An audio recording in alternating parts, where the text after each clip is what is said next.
holding my hand in the darkness, seeing ghosts down the hallway. There's a presence, bedroom shadows, cloaked and haunting me, cold hand touching me, fear overwhelming me, tapping at my window. I can't bear to open my eyes, a breath on my neck, floating apparitions everywhere.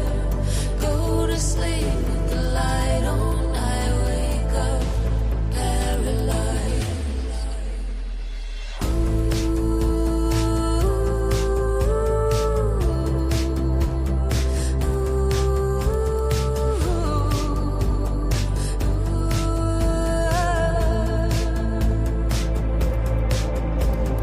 Ghostly apparition hovering over me, asking what it wants to know. I'm shaking now, it calls out my name, cloaked and haunting me, cold hand touching me, fear overwhelming me, tapping at my window. I can't bear to open my eyes, a breath on my neck, floating apparitions everywhere. Go to sleep with the light on, I wake up paralyzed.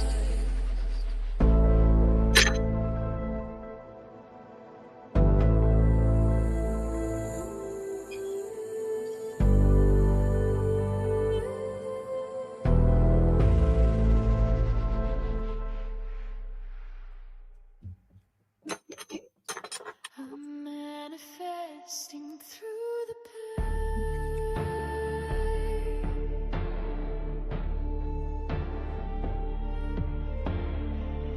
I reach for you like a fading ghost, like a vapor of smoke. You look back but didn't see me. One day you'll notice something missing, and you'll turn to look for me, and I'll be gone. Just a memory, a fleeting memory, forever chasing me like a haunted cemetery. Forever you'll be missing me. I'm manifesting through the pain, like a whisper lost in the rain. In the night I'd fading like a ghost train. You have only yourself to blame. An empty carriage, a corner full of pain, with ghosts standing in the rain. My memory, your pain. Just a memory, a fleeting memory, forever chasing me like a haunted cemetery. Forever you'll be missing me. I'm manifesting through the pain. In darkness, you scream my name, but no one will hear. It's just you and your fear. I'll never be near. You'll imagine me, my hands touching, my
as I travel this life alone.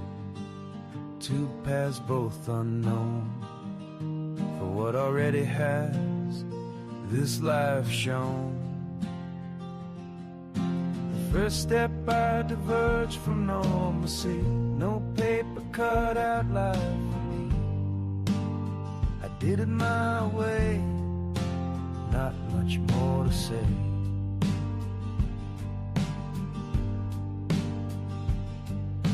A road less traveled, dark and cold, I came upon a fork in the road. I pondered, both mind free. The fall had come, for yellow is the autumn tree. Both I long to travel, for I'm but one. I could not see, for both were bent, the overgrowth and canopy. Where will destiny lead me? The first step I diverged from normalcy, no paper cut out life for me. I did it my way, not much more to say.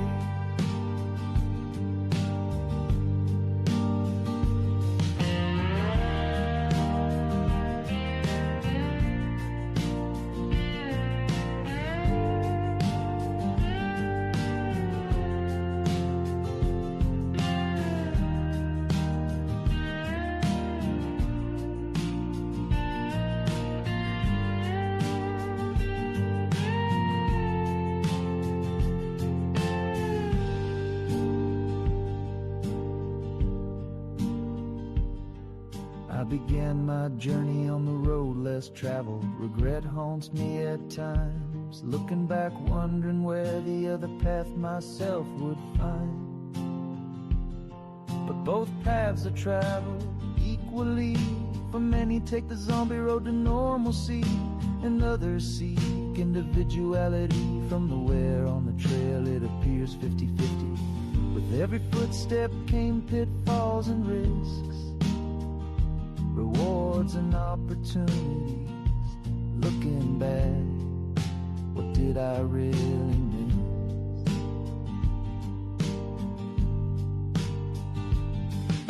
The first step I diverged from normalcy, no paper cut out life for me.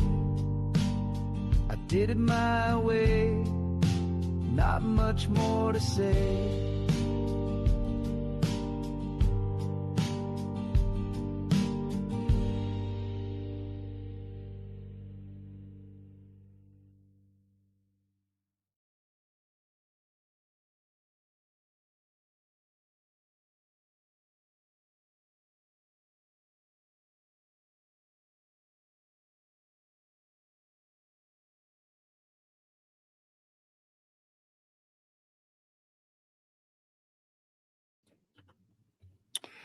All right, folks, welcome to Paranormal Roundtable. I'm your host, Josh Turner. This is PRT. Join us in the real reality.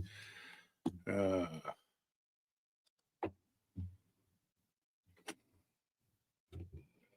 man.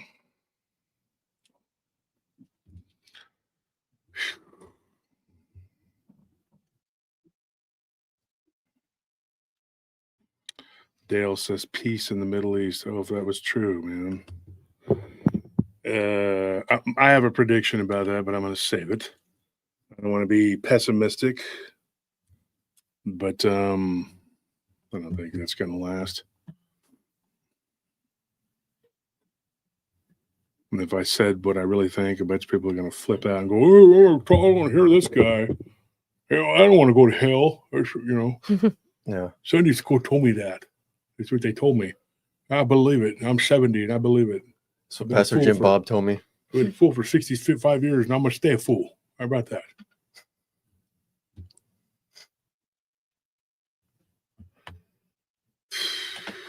What the heck is going on here? There it goes. How many of you guys watched the Scarecrow episode, Night of the Living Scarecrow? That's what you named it? Yeah. Wow. I didn't know that that's what you'd named it. Oh man, pretty creepy. Yeah, I got that one a while, but I was tempted to tell it before, and I thought, no, I got to save that one for Halloween. That's got to be it. I was excited to put these together for October because that's what you're supposed to do. You're supposed to do spooky stuff for October. In But Spooky Vision. Was that you, Maddie? Did you just pass gas in our studio? This time, I swear, Yeah, was it was. Yeah, it was. Oh, okay. It sounded Yeah, you've like been it waiting me. for this I heard like moment. Definitely wasn't me. like Literally. Yeah. I did. I heard it. Nah, don't try to rock Yeah, the chair. Oh my gosh. She's trying to rock the chair back and forth to make it out like. I know Anthony's Yeah. just been waiting for this day. Just to be like, Yeah, I mean, like I own mine. I'm proud of my He black doesn't twin, be oh, of but course. she's embarrassed. Yeah, we were in the theater one time. We were leaving, Oh, I and, think. and there were these teenagers behind us being all loud and rowdy, and Anthony just crop dusted them. Oh, Yeah. yeah, I could believe that. Yeah, one of them fell over dead. He was just like, Yep. If he dies, Well, he remember, dies. I grew up with. he dies. He dies. I mean, I grew up with Uh. 2 brothers, so Yeah, you didn't grow up with him, so no, thank God. the scarecrow story was creepy. It says the bionic woman. Yeah, what was it? That was what I was wondering the whole time. I'm like, what is this? Some sort of spirit, but I don't know, something that can animate things like that. You hear about stuff like that. And I mean, it's Halloween. There's a lot of weird stuff that people talk about or whatever. I don't like really do much dressing up. I haven't much over the years. I know a couple years ago I dressed up as a pimp, Yeah, but that's every I day. remember that. Yeah. And but I don't partake much in it. I just like the spooky atmosphere and the stories and the weather. Here at night, and it has been nice. Mhm. It's been like in the Finally. 70s, low 70s or high 60s, yeah. and then during the day it's 93. Good old Halloween weather. Yeah, Everyone knows that. Speaking of what is that on your head? It looks like a mummy rock thing. I don't know what that is. What is Yeah, it? what is that? look at that hat, folks. Anybody that can guess what that is on my hat, I will give you a PRT hoodie. Looks like graffiti on camera. It looks like your graffiti. No, Like, it doesn't. I'm looking at it on camera. It doesn't look like graffiti. On a small phone screen, it looks like graffiti. Well, they need to quit looking at it on the small phone screen and run to their computer so they can figure it out. Yeah. And also run to your computer so you can join as a member. Because if you're on iPhone, the app's not going to let you. Yeah, because I see Weird. Sunlight is not a member. Adam Paulson, Brandon X is back. Luke Clark, Wedge Attili, Yvette. Y'all are not members. You're not able to watch the Mike Candias, Marmar. Y'all aren't able to watch the Scarecrow episode. Girl mummy? No, it's not a girl. You'll never guess what that is. Unless you're from that area and you know that, then you might guess what that is. This is the Halloween hat from a couple years ago for a mascot from a minor league baseball team. I like minor league baseball hats. I collect them. So Kimmy D, who's also not a member, says it looks like a character of some kind, but who cares what she says because she's not a member, right? Once your name is in green, Kimmy, then we'll care. Yeah, it's the only time we'll actually listen. We're going to is put you if on your name's in blast green. just so people know you're not a member. How about that? There you go, folks. Kimmy is too cheap to pay $5. So is Mike. He's too cheap to pay $5. And so is Sean.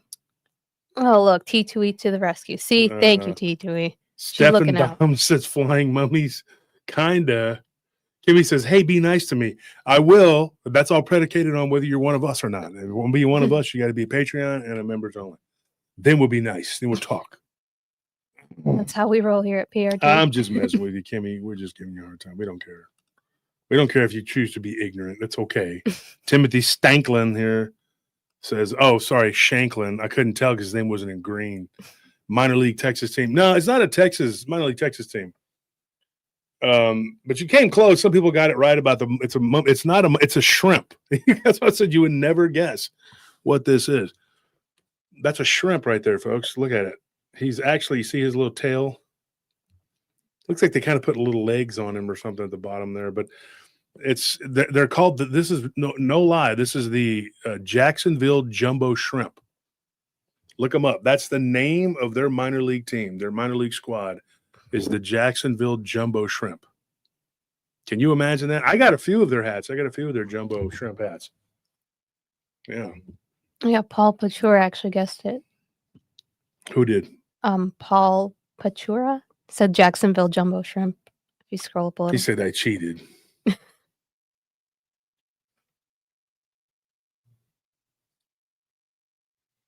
Yeah. When did he say his minor league Texas team? And that's when I said the Jumbo Shrimp, Paul. He said I cheated too. Yeah. Well, at least you're You guys honest. cheated. See, that's why I knew nobody would guess it. Nobody's gonna unless you're from that area. If you just happen to be from that area, then by all means, throw it out there. Joanne Harden said it's actually $6.99 to join per month. Is it? What? I remember when it was $5. I didn't know it was $6.99. So I've been saying it's $5. I thought it was. YouTube must have upped their prices recently. Yeah, did YouTube go? How does that work? I don't even know how that works. I mean, I became a member when it was $5, so I don't know. How did it just go up? Weird. Okay, and Anthony does this little trick where he runs to the bathroom. Mhm. And he goes to the bathroom 3 times a show. People don't even realize that. It's like a ninja. Yeah, he didn't a ninja. I notice it because he's distracting. Distracts the shit. I mean, I'll be trying to talk, and him and Tony are up and down, up and down. I'm like, dude, what are you doing? Like, I have to sit here for most of the show. I just have to, Nature calls. So Fox says here, thank you for that donation, by the way. Yes, thank you. Oh, and thank you, Titoy, for gifting 10 people that are too cheap to buy a membership. Thank you for gifting them a membership. Fox SOB says, hey, Josh, I joined the $50 Patreon. Do I wait 2 months for the swag? Yes. I thought the description said it was a one-time prize. Just wanted to clarify. I want to rep the brand. No, it's not a one-time prize. It is actually ongoing. You will get a swag bag after 2 months from whatever tier you're on for the duration of that. Now, if you drop tiers, that's the tier you're going to be on. So, I mean, that's what it is. So you have to stay on that tier, whatever tier it is. If you go up a tier, you can't like get a $50 swag bag. You have to be on the $50 swag bag for at least 2 months. So you can't like go in at 10 and then jump to the 50 and then get it. You got to do it. It's got to be fair. Yeah, $4.99 a month is what. And Andres Carazal, see, Robin Wagner says $4.99 a month. It's $4.99. I didn't think it was $6.99. Yeah, I just think for the 250 people here, they're going to know this is a mummy shrimp, and the other 200 people or 300 people are going to show up, and they're not going to know what it is unless they watch the replay. So maybe I should remind them toward the end of it. Mike, they are baseball. They are a minor league baseball team from Jacksonville, Florida. I like these 5950s. These fitteds are not. This is a 59. This is a 950. A 950 is a snapback. The 5950 is the new era fitted. This isn't a fitted, but I like fitteds too. But I like the way that they fit. But the only thing is, I don't like trying to get the bill right. You got to kind of get the bill right. And I have a bill correction thing, and I have a cap enlarger and all. So, because I have a ton of caps.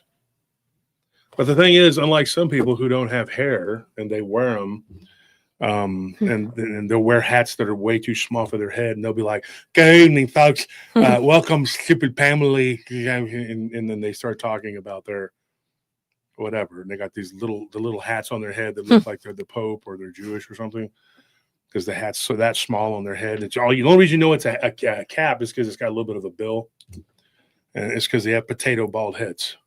They want to hide it. Right. And if you're bald headed, that's fine. But I know bald headed people, and they'll rep their bald head. They don't try to pretend and hide. But people that are frauds and grifters tend to do stuff like that. They hide themselves because they're frauds. And so why not hide and fraud about everything? Not to mention they just accuse other people who have hair of having hair plugs. Yeah, because they're jealous of it. Everything you do and say, they copy it and say, you did it. You're a towel. And then they run around the woods and they go, Christian, and say that it's a demon that's after them because they're Christian, knowing damn well that demon's like one of us, and knows who you are. And then they're like, shh, demon, shh, be quiet. I'm trying to con and fraud some people. The demon's like, oh, okay, yeah. Let's do that. Sorry about that. Out in the woods. It's funny because one researcher did that. One podcast. Well, it's not. He don't have a podcast. He don't know how to use a podcast. He knows how to do YouTube though and make 1 million fake accounts. But it's funny because he never went over that amazing research he found. He found all this amazing phenomena out there, but he still has not broken it down for us. I've been waiting for that. I'm eagerly waiting for the breakdown of all that amazing footage you found of what could have been a deer person, a Bigfoot. We don't know for sure. And then some kind of demon that was talking, and then we heard screaming in the woods. There was a lot of stuff going on in that video, like a lot of phenomena, but we didn't get a breakdown of it. So I'm eagerly awaiting that. I'm not going to say your name until you come out with that footage. I'm going to be nice. I'm not going to be like you and say people's names constantly. I mean, we wasted no time with our Kangaroo Man investigation. Look at how quick you guys got a breakdown. Yeah, as soon as we got back into town from being about 100 miles out, we came back into town and we immediately broke down play by play the Kangaroo Man. Now, we didn't catch the Kangaroo Man, but we heard lots of weird phenomena, and Tony was possessed, and we were all abducted with missing time. Clearly. So we broke it down pretty quick. I would expect a breakdown of this person's footage. I mean, it was pretty epic. You caught all kinds of phenomena all in one go. So, of course, here at PRT, we can't be outdone. We had to go out because we're jealous. Yes. We had to go out there and top it and do better. Right? So, yeah, it's pretty crazy. So just wait and get 300 people in here, then we'll get started. Marmar says, I have a third-hand story about a legit Kangaroo Man. I bet. Kangaroo Man be everywhere. But did you get missing time? Did you see a little white dog man and get possessed? I don't think so. See, that's what happened with us. So, and then the person that found all that phenomena, I could understand why he was perturbed with us because we made light of the different phenomena, but in his mind, because he doesn't understand humor or sarcasm. Well, because it requires intelligence. He doesn't have any humor. He doesn't understand it at all. Demons don't understand humor. They don't get it. They're never funny. They're not. If you ever notice, like really, really evil people, they're not funny. They're just not. So they make jokes and only they get them, right? Only they laugh. And so whenever and I actually had a priest tell me this, that demons they don't participate in humor. They don't understand it. They don't get it. They're very just like, here's the facts. Now let me twist them. So I can understand why he would be so upset with us, going out and finding all that we did. Right. But what I don't understand is how he could not figure out that it was sarcasm, because this same individual, we'll just call him Skin Tag McKee. Skin Tag McKee, he was very and now you got to realize too, like it's hard for him to go out in the woods. He's really obese. Like he is like, his belly is like, he kind of looks like he's pregnant, this guy. He's ready to give birth any day now. He is huge, dude. I saw a video of him from months ago that this guy that was their friend showed us. He swallowed a basketball. And he's gotten bigger since then. Now he's got like a hunchback. Well, he might have always had that, but he's just like this big circle with a head on it. The Oklahoma Quasimodo. And so, we're not going to talk about where he's from. I don't want to say, even though Texas beat that ass yesterday, hook 'em horns, man, took them down. Took Oklahoma behind the woodshed in the second half and beat them like the stepchild that they were. And once again, because Texas, you need to just say it was just 3 out of 4 years we've whooped the shit out of them. Mm-hmm. And then that one year we lost. It was the only loss. And then we ended up going to the playoffs and almost going to the national championship because Texas is good. Texas is a good team. And guess what? Next Saturday, my prediction, we'll beat the shit out of Kentucky. Who's from Kentucky? Who do we know from Kentucky? Well, we know Kentucky James. He's pretty cool. I don't want to offend him. Oh, yeah. Speaking of mummies. But we also know, we know a mummy, crypt keeper with a scraggly-haired scarecrow. Cosplayer who is from there. So he's going to be most butthurt. And then at the end of the season, my favorite time of the year, Aggie ass-whooping time. Because Aggies will talk all year long about if Texas loses a game. It don't matter whether they want to lose. They don't care about what they do. They just want to know what Texas is doing. Sad thing, too, there was a guy who was from Texas Tech, not even a Longhorn fan. Get this. He did a study, and he interviewed like 300 people from A&M, and the first thing they thought about when he said the word Texas, like 90% of them thought of UT. Can you imagine being from the state of That's Texas? pathetic. You Aggies are a pathetic bunch of people. Even my cousins that are Aggies, shame on you too. You're all pathetic. Even though some of my really good friends are Aggies and they have that disease, they're part of that cult. You're no better than Scientologists or what are these other people called, the Jehovah's Witnesses or whatever. You're just like them. You're part of a cult. Even the Oklahoma people know better. They know to go to jobs and stuff like that, and not go camping with large groups of men in the middle of the night, running around grabbing each other naked and swimming naked and stuff. What I've heard. Have you seen this? They have all male What? cheerleaders. I mean, they are Yeah, so it's weird. weird, They are yeah. the They do? weirdest group. It's a very latent kind of I thing. think they call you them know? like yell leaders or something. Yeah, that's why they would come up with some kind of stories about the people going to gay bars, because that's what they do. That's where they hang out. They're like, we just like to be in these bars and all this masculine energy. That's what it is. We're not gay. We just hang out in there with and we have the yell leaders in here with dancing on the bar with their skinny shorts, skinny jeans. That's what we do. Fight Texas Aggies, fight Texas faggies. Like, oh, okay, that's what you're doing. I see that. And especially if you're in the roof. If you're on a roof and you're slapping each other up with the tar, you're just slapping each other around with the slappity slap, Just tarring each other up. just slapping each other's boobs, whatever you're doing up there, you're slapping people, you're going to be all into that. You're going to be like, yay, baggies are good. They're so awesome. And then they're going to accuse people of being what they are. They're like, I hate those people because I'm attracted to them and stuff. I hate it. I'm just going to go run around the woods with 30 other men in the middle of the night. So literally this guy who's an Aggie used to work he didn't really work for, he just slept. But he actually admitted to us, this is true, he really did. He admitted to us that once a month, this is something he does on a regular basis, once a month, him and his Aggie brothers, and there's 30 of them, he said, and they go out there and they'll hang out in the woods for like a week. A whole week? Did he not say that? He said that Yep. they hung out together for a week. And he said it was either every month or every other month, as much as they could, because they were Aggie brothers. And I told him, I said, that makes perfect sense. I can see you people doing that. What do you mean? And literally, he started a feud with us, and he's still going. He's still doing what he does. Now, the reason that it all started, this is the truth. There's other reasons that he's claiming, but none of them make sense. The real reason, though, get this, folks, is because I offended his school. And do you know how that happened? On our live stream, or no, it was on, I think it was Blondes and Booze live stream. He said that he was brutally attacked by UT students back in the 70s, right? Because his dad was in World War II. Never in my life have I heard of anybody being attacked because their dad was in World War II. But apparently, these liberal UT students who are so liberal they can't even wipe their own butt without crying, they assaulted him because he was his dad was and up to that point he was a diehard Longhorn. But then when he got beaten by these liberals, man, that was it. He turned and he was like, I know that being an Aggie is the way to be. And if you hear him talk like that, you know damn well he was never a Longhorn fan. Right? So the liberal UT students. I called him out on it. Hold on. I called him out on it. Right?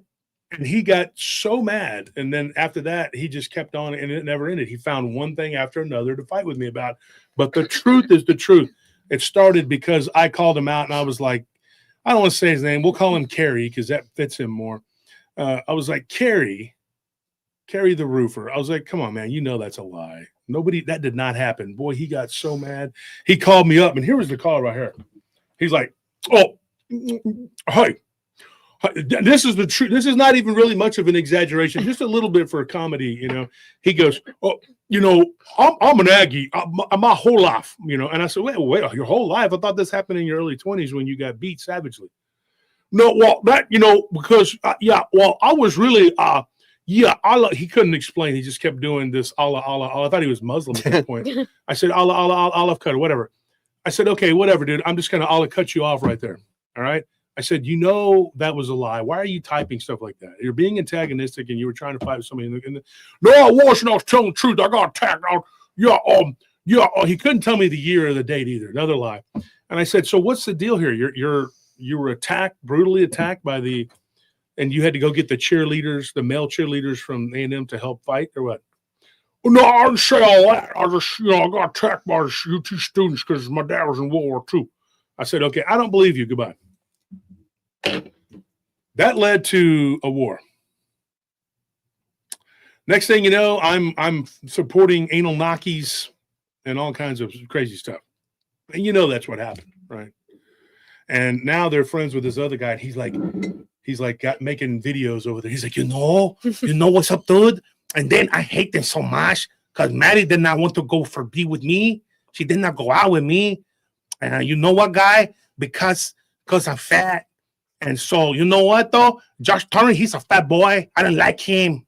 And they're like, golly, you have a very thick accent, Mr. Fluff. Can you speak Spanish? No, I can unfortunately not speak no Spanish. I just talk like this. He only speaks in Taco Bell. I speak in Taco Bellese. And then I go to Bucky's and mass quantities. Eat like the mass quantity. Ooh, like a sumo wrestler. Like I do the sumo. I sumo things. And then they get this other one shaped like a punch bowl, filled with knowledge and juice. And she's over there. Is this what happened? Is this really what happened? Tell me that shit here. Tell me what happened. I gotta take a shit. Butter. Oh shit, we're still alive. And Fluff's like, yeah, I know you really make yourself look bad doing that. I'm not there to help you wipe today. El aso wipo. So this is what they do. That's what they do for Halloween. Terry's over there. Oh, when I spit this chaw out. Oh, crap, that's a damn cat turd. Why is it in my mouth? I'm going to jump on. I'm going to tell you. Then you have the cosplayer from the LBL. He calls up. Let me tell you something, brother. I've been on crack for years. And I'm so high-strung. That and Coca-Cola is all that my blood is now. It's only 2% blood and hemoglobins, green goblins, whatever, the hobgoblin, Marvel Comics. We're the Avengers. Goodbye. He's senile. That's, folks, you got to forgive him. The blood sugar has made his brain just, woo, he's out in space. Out in space. It is nuts. And then you got another one. He looks like Leatherface.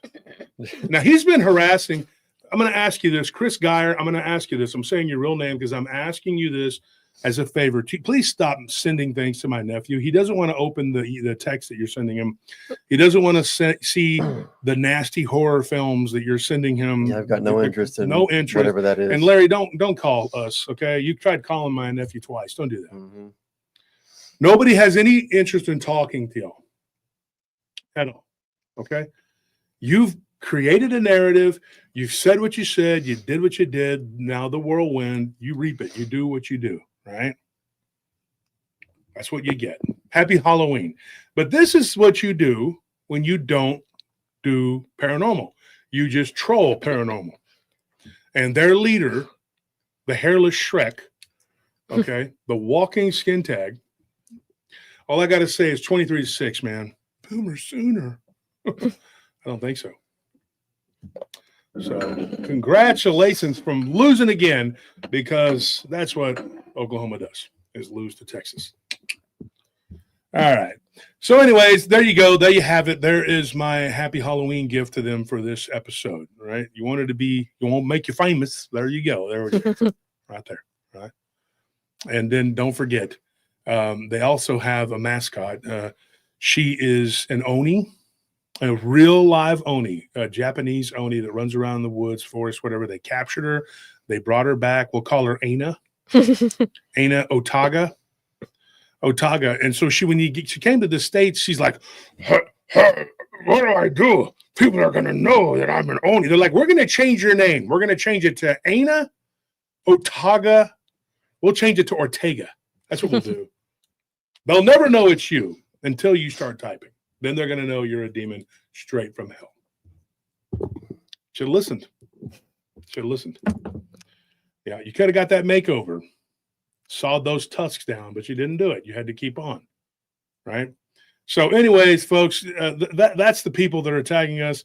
That is my take on them. They don't need Halloween costumes. In fact, I think that they're going to be marketing their faces. I mean, they are Halloween costumes. Yeah, they're gonna use Every their day they faces. look in the mirror, it's I Halloween. know that Walmart had recently issued a statement saying that those masks were too scary, and it was literally like silver. What is it? Silver clover. From Halloween 2? 8 more days to Halloween. They were like, hey, we're not using these masks. They're too scary. The Larry Joe Biden mask just scared the hell out of everybody. I mean, it was horrible. The Ano Otaga, way too bad. Rough on the eyes. All right, folks. And if you don't know who we're talking about, it's all fun and games, right? It's all fun and games. They want their pound of flesh from, for whatever. And when you're up here and you're telling the truth and you're laying it out there, believe me, the evil doesn't just let you walk away. We tried to go almost, it was 5.5 weeks, almost 6 weeks. And it didn't stop. It didn't change anything. That would inspired us to just stay strong and keep going. That's what we did. So, exactly, Lisa. You can't unsee what you just saw. It's hard. It is. And they are, Jose, yes, allergic to the gym. They are allergic highly to the gym. And good luck trying to get them to send you anything worthwhile. I might send you a box of crayons if they were half eaten. They're like, I didn't eat the blue ones. I don't like those. I eat the rest of them. Yeah. The green ones are the best. Everyone knows that. Curtis says, much love to the PRT team, is always comedy gold. Sir, always comedy gold. They all have the faces and masks from Halloween 3. Is that Halloween 3? Is that what it is? I thought it was Halloween 2. But I could be. I think the third one was the one that had nothing to do with Michael Myers. Yeah, I don't know because I'm not a big fan of horror movies, so I don't know, but I might be wrong. Davy Jones Logger says, go Mariners. So did the Mariners win? Are they going on to play? Who are they playing? Hopefully it's Toronto. Look it up. I don't want the Yankees in there again. I'd love to see the Blue Jays and the Mariners in there. That's who I've been rooting for. I want the Mariners to win the World Series for one reason, because then it would be 3 out of 4 years that an AL West team has won it. And that makes our division look really good. And I like that division because I've never hated the Mariners, but I'm a Rangers and Astros fan, and they're the AL West. Blue Jays. Good. Gilbert, you want me to do the hillbilly accent? You want me to do it? Huh? Let me tell you something. 50 years. 50 years, that many. 50 years in the cryptid field. I'm international. Huh? I'm internationally known. And I'm known to not know how to use a microphone. Huh? I go to a conference and I get mad because I can't sell the books that Josh Turner bought for me. How about that? How about you pay my taxes? How about that? It ain't right that you're fat and you can pay my taxes. How about that?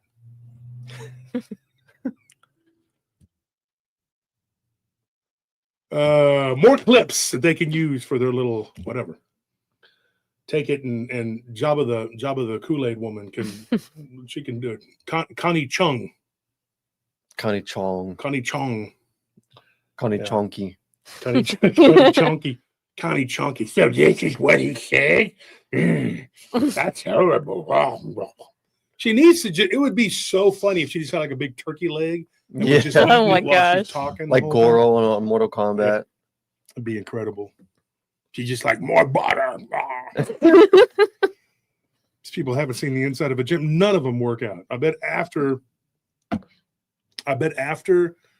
they work out, if one of them like one of them works out, they all have a heart attack. If one of them does it, they're like, oh, like the Skeksis, you know. Great disturbance in the force. Says the Mariners haven't won a playoff game. They haven't won a game, even a playoff game. Jeez. Well, maybe this will be the year that they can actually get to the World Series and win it. They've never won the World Series, so I'm going to pull for the Mariners on this point because the Blue Jays. I wanted them to get rid of the Yankees, but they're in Canada. And also they've won the World Series before, way back. So I don't really want them to win it. But I'd like to see the Mariners do it.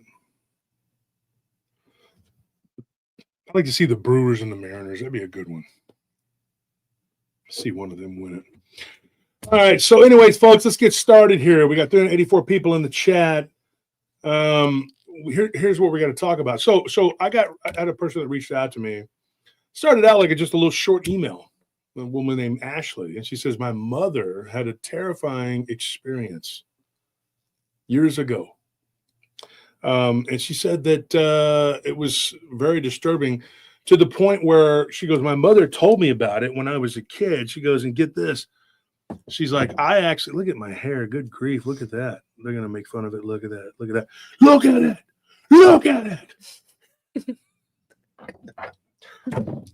Who cares?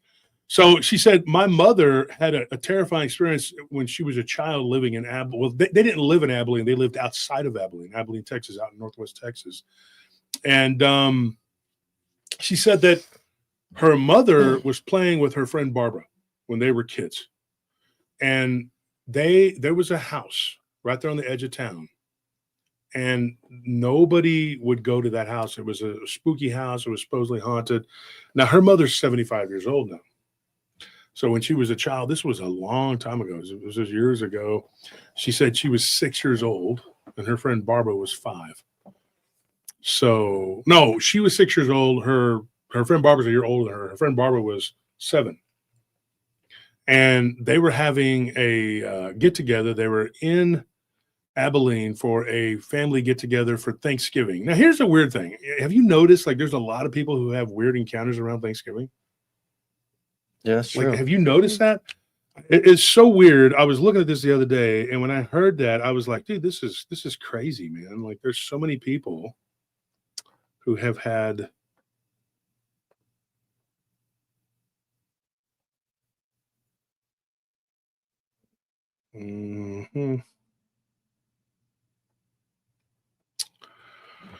also, before I forget, I want to make sure people know Jennifer and Justin Decker and his wife are very ill, both of them. His wife had a heart attack. I forgot to say this, and she was airlifted, I believe, and she's in critical condition. So I'm gonna let you take over for a second, so I go fix my hair. Just gotta put the water on. It's gonna be bothering me. Okay. All right. So if everyone can please pray for them, pray that she pulls through. They're dealing with a lot. We also, if you need prayers, if you're going through something, we do also have a PRT prayer group. You can find that just by searching PRT prayer group on Facebook. I'll post the link in the chat right now. Yeah. Maddie can post a link. Also, like any links that y'all need to the show, whether it's to the PRT Facebook page, to the PRT group, to the PayPal, like any links that you need, any email addresses. If you just ask for them in the chat, if you ask one of the mods to post them, they have them all so that they can get you hooked up with what you need.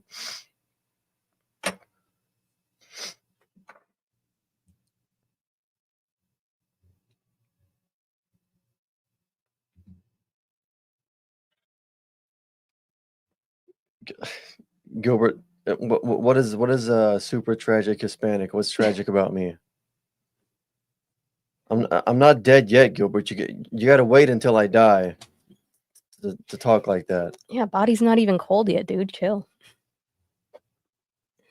What happened? Apparently, Anthony's the super tragic Hispanic. Let's go. All right. So I wetted my hair down a little. It looks a little better, right? So anyways, so what happened with these people here? Ashley tells me, she's like, that it was such a terrifying thing that when her mother talked about it one time, they talk about it because it happened on Thanksgiving. The initial encounters happened on Thanksgiving. So she said, we were at Thanksgiving dinner. She's like, and my mother talked about it. She goes, the next day, it's Black Friday. She goes, and I'm getting ready to go shop or whatever. And her daughter is a lot younger. She's 39 years old. And she said that, you know, it was one of those things where, you know, at the time anyway, when this happened, her daughter was 30. She's like, I was 39 years old. She goes, I wasn't a little kid. I had children of my own. She's like, and my mom talking about it for the second time that I really remember it. She's like, she told us about it on Halloween, which is why I noted it down as Halloween. But when I went back and I saw that it happened on Thanksgiving. But anyway, happened on Halloween. And I have a few others on Thanksgiving. We've talked about these, Anthony and Maddie. And it's weird because she says, I had a nightmare when she told me about the one at Halloween. But I just chalked it up to eating too much candy. She goes, I was like 15. And I took my little brothers trick-or-treating. She said, but when she told me about it that Thanksgiving, she goes, I was 39 years old. I had 2 children of my own who were already, older. They weren't little kids, And she's like, I couldn't believe that I had a nightmare. She goes, I go home and I'm dreaming. Tommy, my husband, wakes me up and he's like, what in the hell's wrong with you? You're freaking out. You're flailing around. She says, I went to that house where it happened. And she's like, so in the dream, right? So she got up the courage a couple of years. Well, I guess it would have been 3 years later. She was 42 when she went there. She says, she goes, we live near Dallas now. She goes, I had my husband drive me out to Abilene to that house. And there had been people who had come and gone, but it was sitting vacant at the time. So it was for sale. So she said, we called the realtor and I said, I want to look at this house. So she goes and she takes a tour of the house. She goes, you would not believe the terror. She goes, everything. I had never set foot in this house. She goes, it was exactly the way I remembered it in the dream. So you got this weird thing going on here. And I can't tell you why there's creepy stories. Work? Yeah. Anything I need to do? No, I got it. I can't tell you why there's so many stories, around Thanksgiving. I used to think maybe it was just because we ate too much tryptophan, from the turkey. And maybe the old timers were just like sitting around bored, waiting for the Cowboys game to come on. Or back in the day, it was the Longhorns and Aggies would play on Thanksgiving. They would play the day after. And, they were just like, hey, little Jimmy, I know you're only 7, but you want to learn about cannibalistic skinwalkers? I mean, I figured we'd tell you. No? Okay. Happy Thanksgiving. Back to smoking our cigars and giving you lung cancer. You go to play kickball after the Thanksgiving holiday. My arm hurts. Puts air on your I'm having chest. chest pains. I'm 7. Why am I feeling this way? Cigar smoking carbs, Jimmy. That's why. Right. So what happens is Debbie, her mother, that's her mother, Deborah. Deborah and Barbara go to this haunted house. They're not supposed to, but she's in town for this. And Barbara is a neighbor that lives close to her grandparents. And she's like, and we became friends. And she goes, I would see her on all the holidays and on summer vacation. I spent half my summer there.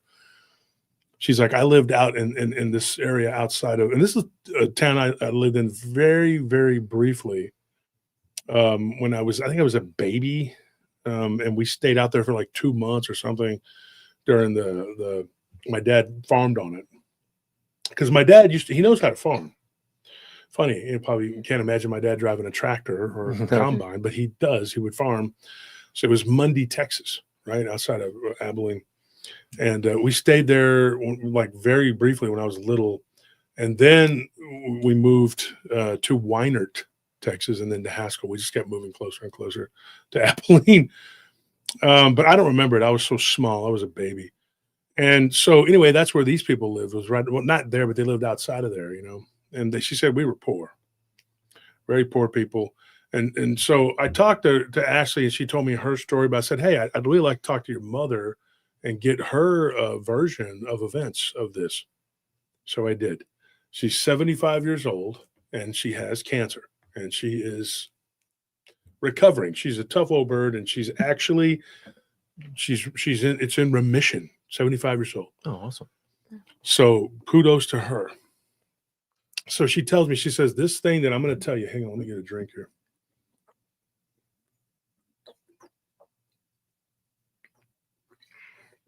It's a haunted house story.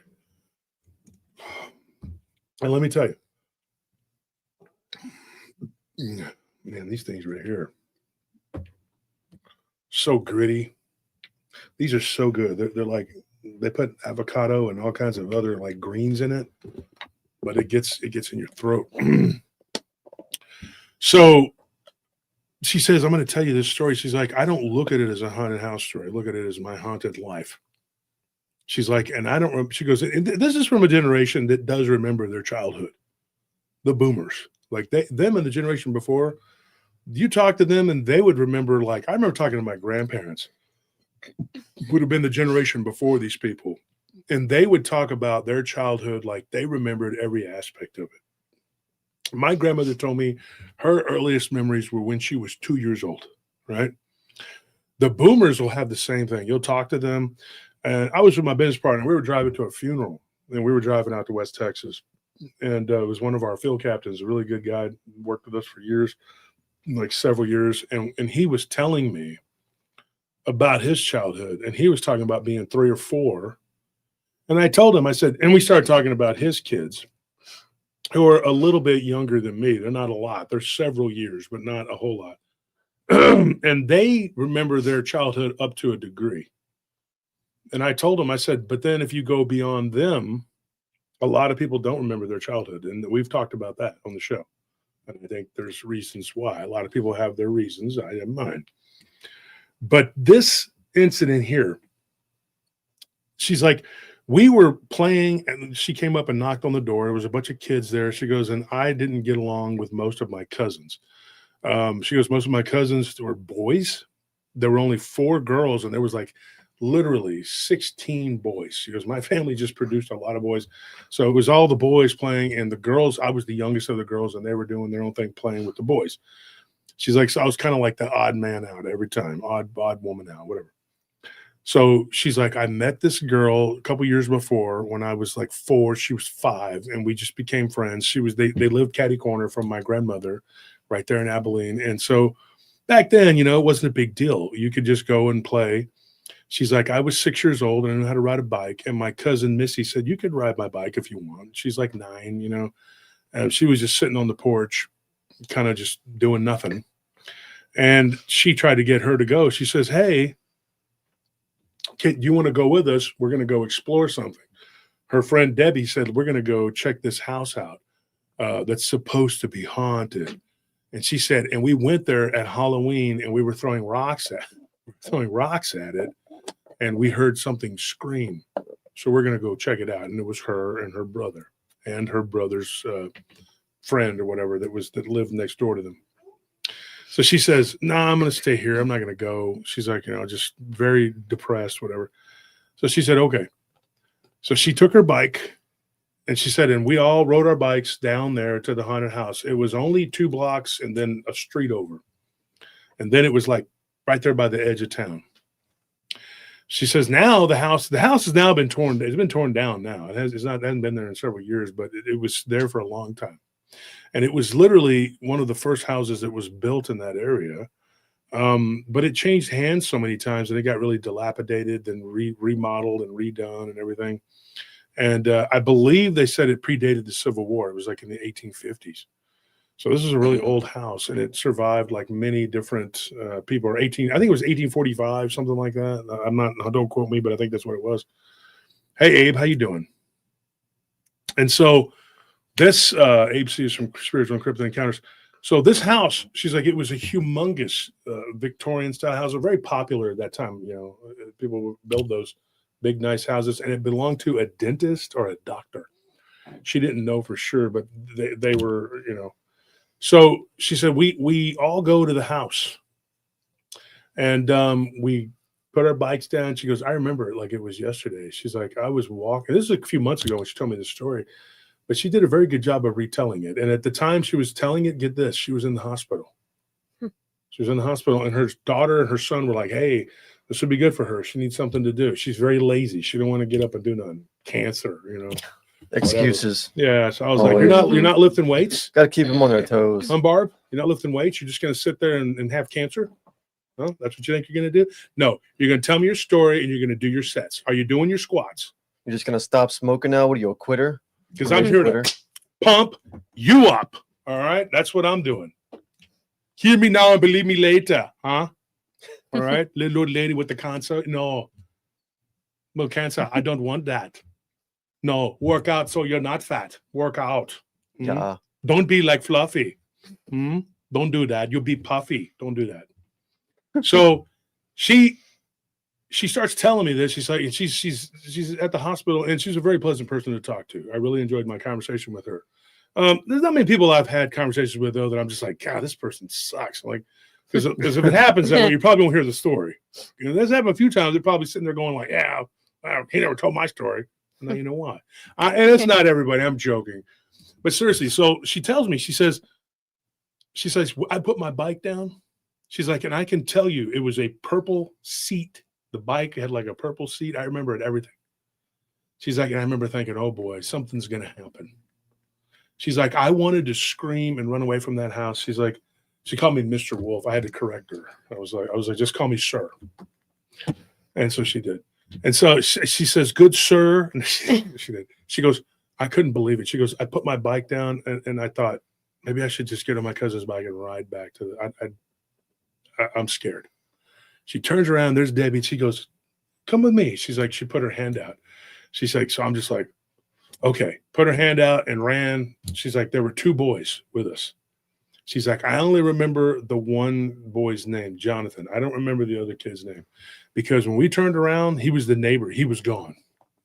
And the next summer, later that summer when I went back, or Christmas when I went back, she's like, they had moved away. She goes, I don't remember that kid for anything. She's, I just remember he had really big eyes, you know, really big, like wide eyes. And he said, I'm gonna go check something, is what he had told the other boy, which is her friend's brother. And so he's like, he's a scaredy cat. He's not gonna go. So they walk up to the front door, and she's like, I'm trying to make excuses, trying to get out of it. She's like, shouldn't we just? And they're like, no, nobody lives here. Nobody lives here. So her brother goes and just checks the door, and it's open. Now, back in those days, you got to remember something, right? Back in those days, it's like the mid-50s. Nobody's locking their door, even if you're selling a property. Mhm. Yeah. Because even kids knew to not really like be vandals and spray paint everything, you know. Yeah. But the people back then were mostly like, you know, they were calm, they were better, you know. So, you know, anyways, they go into the house. She's like, we opened the door. She goes, and there was furniture everywhere, but there were sheets on top of everything. She goes, I remember it. She's like, and we walked in. She's like, and my friend, Debbie, she's like, we're lifelong friends. She goes, we're still friends to this day. She's like, never misses a postcard, whatever. We meet up about once a year. She's like, her and her husband are big Rangers fans, and they'll go to the game. And if they come, they'll stay at our place, and about twice a year, you know. And she said, but at least once a year, we'll get together physically. We talk on the phone. We're really good friends. She said that they go inside this house, and she goes, and I'm afraid. And she goes, and I'm really hoping that somebody lives here so I don't have to explore it. She goes, I'm really scared. She's like, hello. Of course. And the boy, Jonathan, Debbie's older brother, he's like, what are you doing? Stop. Because if there is somebody here, you're going to wake them up. And she's like, well, then if somebody could be here, then we need to get out of here. So she turns around and run off, and he goes, I'm joking. There's nobody here. So he screams, yells, and there's no answer, just echoes. She's like, and then the first creepy thing happened. She goes, we're walking down the downstairs right below this big, beautiful staircase. It was a beautiful place, like this nice walnut wood. She's like, you know, and it wasn't wood from there. You could tell it was imported from another area. Everything was really pretty. There was a huge grandfather clock. It was a beautiful place. She says you could hear, there was a big piano. And she goes, and you could hear footsteps. And they stopped, and they were like, what is that? And then it stopped. She goes, we take a few steps, and then the footsteps would come, and they would like reverberate. It was like an echo. And she's going like, what is this? She's like, my little heart was beating so fast. She's like, and there was a closet underneath the stairs, and we heard something like it was running towards us. So we all three ducked into the closet. She's like, and then we heard what sounded like somebody sniffing the air. Like it was, they were like, you could hear it. She's like, and I know what I heard. And we heard what sounded like footfall in front of that stairway. And it was right there, sniffing around, trying to figure out what was there. She goes, something was there. Ugh. And she goes, in my heart, she goes, I thought, oh my gosh, why am I here? And she said, I prayed out loud. She's like, Father, art in heaven. She's like, I didn't even know all the words to the Lord's Prayer. She goes, I just knew, Father, art in heaven, hallowed be thy name, kingdom come. She goes, and I was saying every other word. And Jonathan was like telling me to stop. She's like, stop, this thing's going to hear you. Pray in silence. She goes, knowing what I know now, she goes, and having watched your show a few times, Mr. Wolf, she goes, I know to keep praying. I should have said it out loud and it would have been done. But I was a little child and I didn't know no better. And I had a 9-year-old telling me to stop. She's like, and my friend was crying, but very quietly. You could see her eyes. There were tears coming out of it. And she's like, Debbie, we need to go. Once they didn't hear the sound anymore, they opened the door and they all took off running. The problem was they took off in different directions. Ugh. And she goes, I don't know why Debbie took off toward the back. Her brother took off out the front door and was gone. She's like, I watched that front door close on its own. Oh, Mm. And she says, I got so scared. She goes, and I saw this weird shadow that looked like it was on all fours and like it was looking at her brother, looking out the glass on the front door. She's like, I ran upstairs. She's like, maybe big mistake. Yeah, probably. But I was terrified of whatever that was at the front door. She's like, and then I heard the back door open. She goes, I run to the edge, to the end of the room at the top. There was like an open room, like a landing, And well, she called it a room, but it didn't have doors or anything. And she opened the curtain and she could see her friend running away from the house, opening the wrought iron gate and taking off out the back. She's like, at that moment, I knew I was all alone. And she said that she heard whatever that was, and then she heard something running up the stairs. And it was on all fours. And she goes, and I could tell it was a 4-legged whatever. She goes, we had some farm animals. And that's what this sounded like. She's like, and I got so afraid. We may lose connection. We're having a connection problem here, but if we lose connection, we'll be right back. And she said that she bolted into one of the side rooms. And it was just a bedroom. She saw a bedroom across the hall and it looked spooky. So she just took her chances and opened the door and went into this one. She's like, in this one, the windows were blacked out. So there was no light. She's like, and tried turning on a light switch. There was no electricity on at this place. And she's like, and so the door was the only light. She's like, and so I ran back to the door and she goes, and when I tried opening it, it was locked. And she goes, I don't know how. Maybe it was I locked it on panicking. She goes, I don't think so. Thank you for that donation. Abe, appreciate it. I think that's oh, good. Thank you. So she tries opening the door and she panics. And she says, at this point, she's like, I'm trying the doorknob and finally the door opens and then something on the other side pulled it closed. This is a little 6-year-old kid and she's by herself. Now remember, when she told me this story a few months ago, she was in the hospital having surgery. And like I said, now she's officially, cancer-free, at least, how that goes. Yeah. And, just turned 75, but her mind was really sharp. Now, just because you're in your 70s don't mean I talked to my dad yesterday and he's still sharp. I talked to my business partner. He's in 70s. He's still sharp. It all depends on how you take care of yourself, right? She took care of herself, but unfortunately for her, she has the genetic markers for cancer. But she said, look, she goes, I'm going to tell you this. She goes, I've never told this whole story in depth. She goes, I've told bits and pieces, and my kids and my nieces and nephews, they get scared. So I can't tell them. And she goes, and then my husband, he doesn't want to hear it. It scares him, And so she's just like, I can't tell you how terrified I was. My husband's a Vietnam vet. He doesn't like hearing it. He's got a couple good ghost stories she told me one of them from Vietnam. But get this. She said at this point, she goes, I hear a voice and it sounds like a woman's voice. And she says this way. She goes, it didn't scare me. It didn't do anything to me. It just made me relax. She's like, and I opened the door and I turned and I walked the opposite way of going down the stair. Because she goes, I was so terrified of whatever that shadow, that four-legged shadow was. She goes, I was so scared that I would do anything to get away from it. She goes, I walked down this hallway like I was being led, but there was nobody there, no physical person.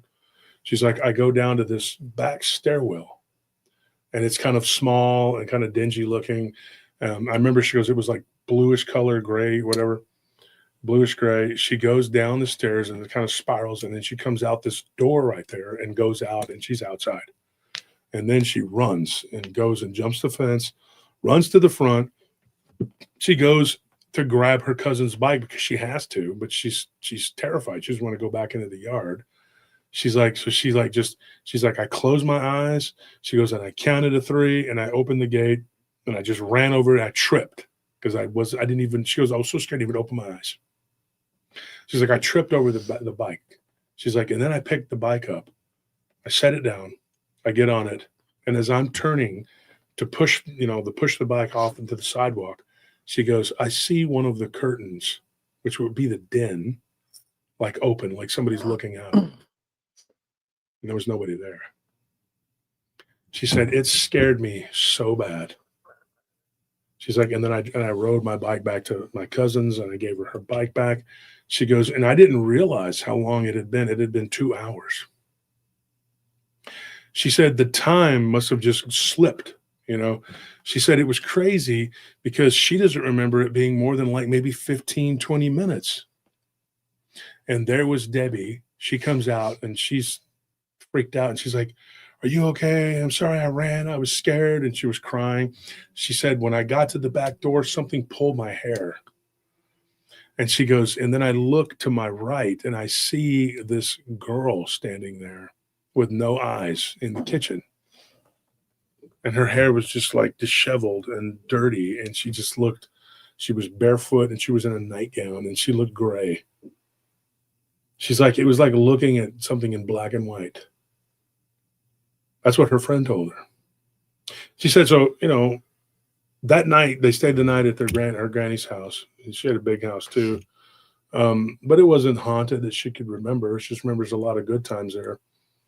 She said she had a dream that night and she don't remember it. But it got so bad that Patricia, her cousin, had to wake her up and be like, hey, you're kicking, you're freaking out.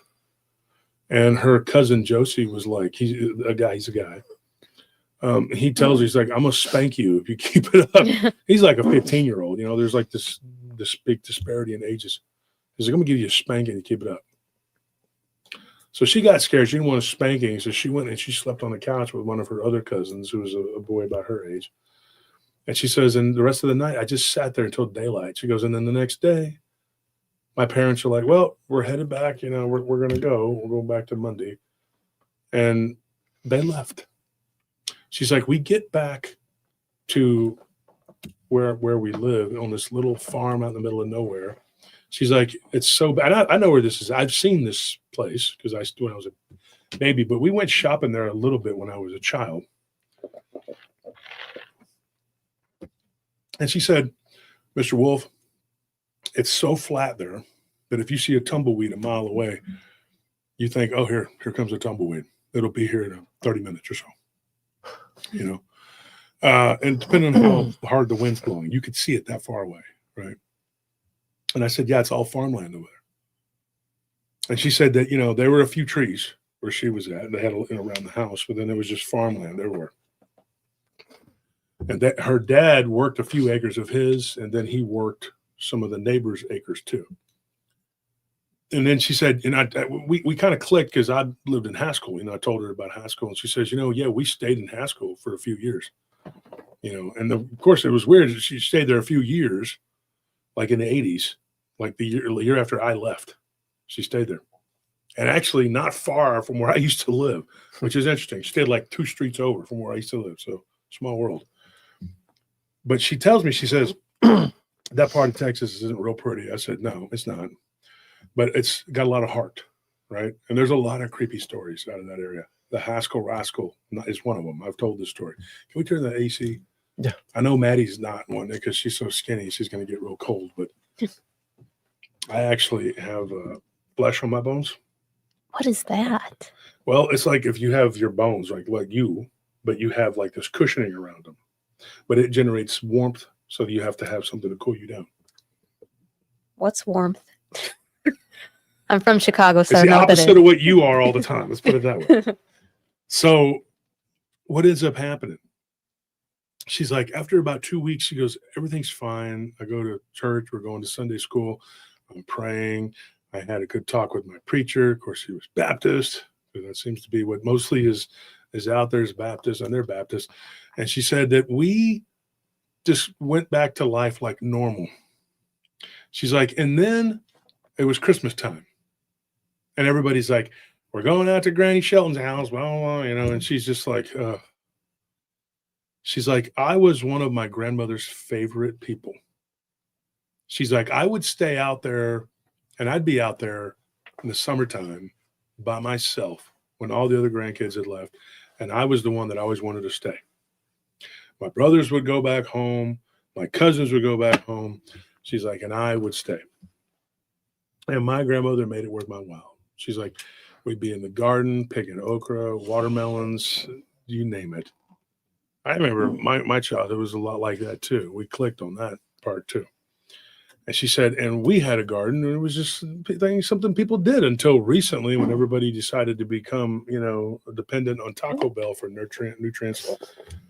And so she said, we went and I was the whole way there. She goes, I didn't know what anxiety was. She's like, but I had it. It was really bad. She's like, it was horrible. She's like, and the whole way out there, I kept just, she goes, I was praying. She goes, and I had a neighbor that lived a few farms down that I went to school with, and she had a rosary. And she gave it to me and told me how to do the prayer. And I was praying it. She's like, and my dad's brother was sitting in the back with us. He was a real loud, boisterous guy. He looks over and he goes, Sissy, that's what they called her. Sissy, what you got there? She said, this is a rosary. And he goes, like the Catholics? She goes, yeah. My friend Marie gave it to me. And he goes, what? He's like, that's pagan. Right? Okay, these are Southern Baptists. They just have everything's a pagan. I know, because I was one. We're not Catholics. We're Christians. Yeah, we're Christians. And the Catholics are like, we're not Christian. We're Catholic. It just doesn't make any sense. But he says, next thing you know, you're going to be bathing in holy water, and just makes fun of her, right? And they start teasing her. And then her cousin that's there with her uncle, she's like, starts teasing her and tells her, you need to throw that out the window before we all die in a wreck. She's like, so it freaks her out. So she just sits there quietly and puts it back in her pocket. She's like, and I felt really ashamed. I felt like, oh, I shouldn't have this. This is like something bad. So we stopped at this convenience store out in the middle of nowhere. She's like, and I walk in there, and my cousin buys some candy and buys me some. And I remember, she goes, I had the rosary in my pocket, and my brother was a little bit younger than me. He was a little boy, you know. And he says, I want to hold it. And she said, when she gave it to him, he said, it feels warm. He goes, and her little brother turned out to be very clairvoyant. Like, he had this ability, right? And he gave it to her, and he was a little boy, right? He was like 4. And he told her, he says, Sissy, don't lose that. You're going to need it. Then he ran to the car. And she's like, oh, a weird little dude, right? And then later on, she's like, she tells her little brother, she's like, do you remember telling me that? And he goes, no. Well, he's just sitting there eating chicken stick or whatever she said it was. Mm-hmm. And she's like, and so we take off. She's like, and I'm eating this peppermint candy, and I'm just thinking about Christmas. We got these presents in the back. My uncle and my dad are talking, and they're messing with everybody and got everybody singing carols and stuff. So I just forgot about it. I didn't think about it anymore. And she goes, and then we get there to Granny's house. And we always call it Granny's house because even though my grandfather was still alive, he was so laid back. He's just like, yeah, whatever grandma wants, I don't care. you want to drink eggnog and eat gingerbread, man, then let's do it. I don't care. Whatever. He's like, I worked my whole life to just let her run it. I don't care. That's the kind of attitude he had. She's a very laid back guy and didn't care. And they were almost like one person. She said, my grandparents, and they died 6 months apart. She thinks that when he died, her grandmother died of a broken heart. And that's a real thing. Yeah, that does happen. That is a real thing. People don't recover from it. They get broken. So they just give up the spirit. So Granny tells, and luckily her granny lived to be very old. So she had her in her life for a long time. Thank God, it's a blessing. So she was like in her early 30s when her grandmother died. So she lived to be in her early 90s, something like that. Wow. So she said it was a blessing, you know. And I think she said she was in her mid-30s. Her grandma was 90, something like that. But anyway, she said that she's like, I go back out there, and of course we're playing and we're having fun. There weren't as many relatives there that year at the Christmas because a lot of them would stay and have their own Christmases and whatever. So we had about half as many people. Wasn't as many distractions. She goes, and there was my friend Debbie. Christmas morning, we took all the presents there. We opened them. Everybody had a great time, and Christmas Eve was awesome. The neighbors had come over. That was Debbie's parents, and they went to church with my grandparents, and they were very nice to my grandparents. They were very good people, and their dad was a very hardworking guy. And she said, and the next day, the day after Christmas, she's like, everybody was playing with their toys, whatever. She's like, we were leaving the day after Christmas, so it was going to be on the 27th. So that day, Debbie tells her, she's like, let's go back to the house. And she tells her, she's like, I don't want to go back to the house. And she looks over and she sees Jonathan and his neighbor, and they're over there like, you know, hey, you know, let's go back, whatever. This is a different kid, like another family had moved in, the neighbor. And he's hanging out with Jonathan. He's an older boy. He's like 11. And he's like, I don't believe none of y'all. I don't believe in any of this crap. I've rode my bike by the many times and nothing happened. We threw rocks at it and nothing happened. Let's see if you throw rocks at it, something will chase you, right? He said, we were there at Halloween. We threw rocks at it, nothing happened. She tells him, okay, you know what? Let's go. And she's like, it was wrong. She goes, but I just took off walking with them. We were just, you know, two of them had bikes. I had nothing. I was just walking. My cousin's bike was flat. And it was there in the yard. Her cousin stayed with her grandparents up to like a certain point, and then she had to go back home. Her cousin had a very bad home life. Her dad, which was her uncle by marriage, that was Sissy's uncle by marriage, was abusive, drunk, alcoholic. Caused a lot of problems, just tons of problems. And so she had to say that's why she was always depressed. But if to come to find out that she was having some issues that they didn't know about. So this is what happened. They're walking back to the house. Her older cousin comes out into the road and says, hey, I'm going to join you. This is the one that was abused, had the problems. She takes off walking behind him, and she's got a big old stick. And she goes, you know, might help to have a stick. She's like, and so I started looking around, and she goes, and I see one right there in the neighbor's yard. She's like, people live there. She's like, I didn't want to be a nuisance, but I ran and I grabbed it and I ran back out. She's like, and I don't remember what kind of tree it was. I just know that it was kind of green, you know. There was a switch. And she goes, and I was like swinging it around like a pirate. I was ready to go into the house and fight whatever was in there, you know. And I told my cousin, I said, you know, there's something in this house. And Patricia tells us, Patricia's her cousin. She says, yeah, I know. And so they go into the front yard, and sure enough, they walk up inside of the house. They open the door. And Patricia and the neighbor boy that had just moved in, they walked in first. She's like, we were there in maybe 3 or 4 steps, and the neighbor boy takes off running up the stairs, screaming and yelling, hey, if there's any ghosts here, come out and do whatever you're going to do. Oh, because I'll kick your butt. His exact words. There's always one of those. Well, there wasn't last time, but there was this time. And here's what happened. She's like, about 2 minutes later, we hear, ah, and then we don't hear anything. She's like, and my friend Debbie's like, it's a trick. She's like, he's a punk. He's a jerk. He's a you know, whatever. He's a doo-doo head, whatever. Jonathan starts laughing, and he's just like pushes her in the back of the head and runs up the stairs to go after the kid. Says, I'll go check. He gets up to the top of the stairs. He screams, "Oh my God." And he turns and he looks at them, and his face is white. It is drained of blood. She's like, this kid fainted, like fell over and face planted. Oh. And so obviously Patricia, being the bigger, stronger one, she looks at them and says, "Hold on," and runs up and looks down the hallway, doesn't see anything, yells to the other kid's name. I don't know his name. She didn't know his name. Yells to the kid. There's no answer. She's like, "Well, we're going to leave you here." She wakes up Jonathan. He gets up and he starts crawling on all fours down the stairs, terrified out of his mind. Gets up, stumbles, falls again, because obviously this kid doesn't have any balance. And then he runs down the stairs and is out the door. And they're like, and he's screaming at his sister, his little sister. He turns and he tells her, he's like, "You dang fool, Debbie, you need to go. You need to go. Let's go." And he runs and he just runs right into the wrought iron fence, doesn't even open the damn thing. She's like, and at that point, I was frozen in place. She's like, and my cousin, who's a nice person, Patricia, she says, "We need to find the other boy." And she looks at her, and Debbie looks at her, and Debbie's like, "Well, I got to go." And Patricia grabs her by the arm and says, "No, we're staying together." She's like, "If your brother wants to be a coward, let him be a coward." What he saw, we'll talk about that in a minute. They go up the stairs. When they start going from room to room, opening the door, Patricia's very, very, very straight up. She's like, "We have to stay together." Right? Just very, very precise about this. I'm not playing.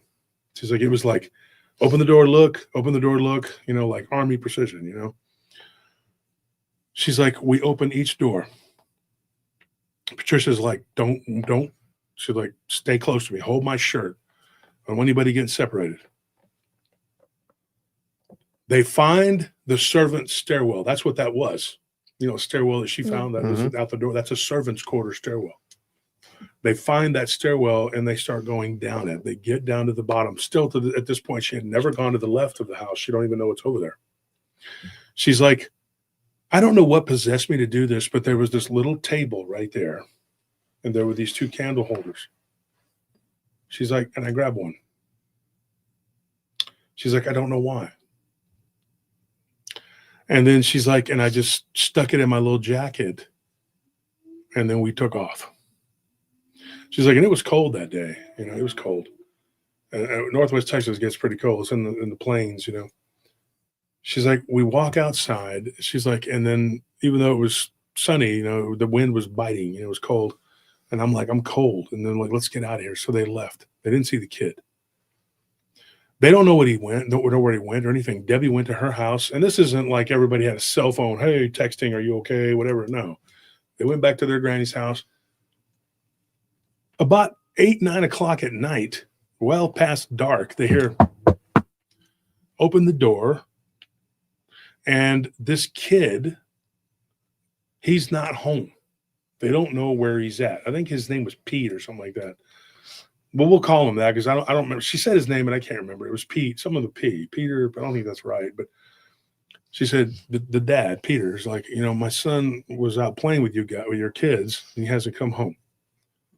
It's weird because we got a call from some weird number and he said, hey, I'll be home soon. And then he didn't come home. He's like, and I took a nap and I woke up and, it's dark. And so they said, well, last we saw, he was in the house. And, they were like, well, we checked all the rooms. We didn't see him unless he was hiding behind some of the furniture or whatever. And then they're like, well, you shouldn't be playing in that house. There could be something dangerous there, blah, blah, blah. So this guy goes to look for his son. They drive down the road with their dad and their uncle and a few other people. And they see the people moving around the house with the flashlights. Her uncle comes back out of the house. And he's just like, eyes wide. He goes, that house is weird. And he kneels down. And he tells the kids, he says, don't play in that house. You understand? And they were like, yeah. He goes, no, do you understand? I'm being serious. And they were like, okay. Her little brother, who had a penchant for saying creepy stuff and not remembering it, he turns and he says, this is what he said. He says, the woman is angry at you. And then he's like, okay, see you later. Not that bad, but she would just be like, he would say things and then just keep playing. And we would be like, yeah, Like Cam Banana. what's the rest of this? What, and you're like, what? What's the rest of what? You said that the walls would run red with our blood, and then you stopped. That what happened? Oh no, that's it. That's it. That's all, folks. I'm drinking my root beer. Want to play Go Fish? Homemade. It was just so weird. Like, so he says that, and then her uncle's like, yeah, let's not go back in there. They find the boy. He's asleep. And it's weird because Patricia's like, y'all remember looking in that room. We looked in that room very thoroughly because there was sunlight in that room. He was right there in front of the closet with his head down, and he was asleep. He had no memory of running up the stairs. He remembers going to the house, and then that was it. He had no memory beyond that. The weird thing, though, was what Jonathan saw. That was her friend Debbie's, still to this day, her best friend, Debbie's brother. She said it was 17 years before he talked about what happened. 17 years. So he was like a 9-year-old kid. Mm-hmm. So when he was 26 years old, he was working in the oil fields with one of Debbie's cousins. And so Debbie calls her one night. I'm going to jump ahead a little bit here. And Debbie says, you're not going to believe what happened. She's like, Jonathan, he was out there working in the oil field with his friend Derek. And she's like, and Derek, he had died. This guy had died, right?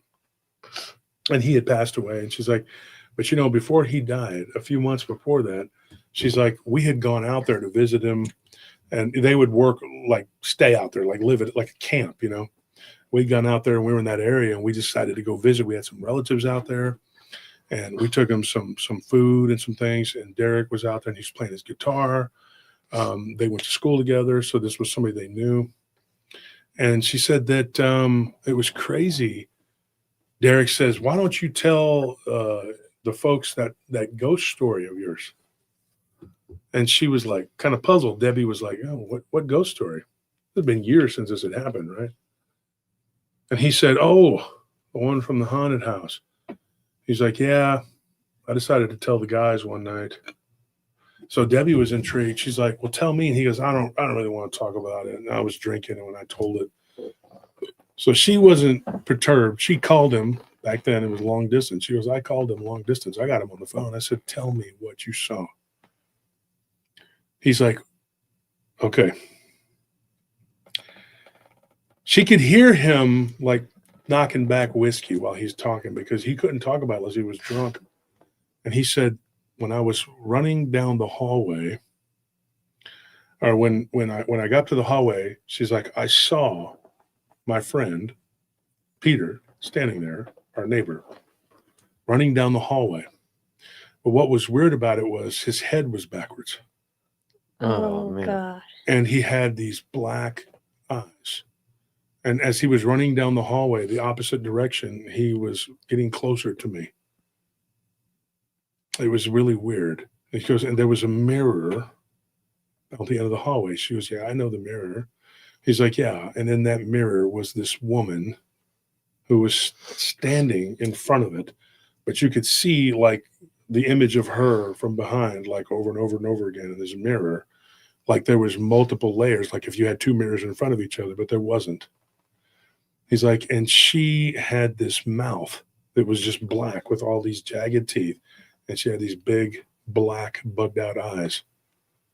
And he's like, and I got so afraid because she was moving toward me without, and this boy that was obviously not him, was coming towards me, but running the opposite direction. It was terrifying. And when they got right up to me, she's like, I thought they were going to like kill me. Like it was going to, I screamed and he's like, I had nightmares for years about that. And she's like, I remember. In this dream that he had, the one night, a couple years later, it's like it was 2 years later, he goes, and I remember. He's like, I was in middle school and I had a test that day, the next test.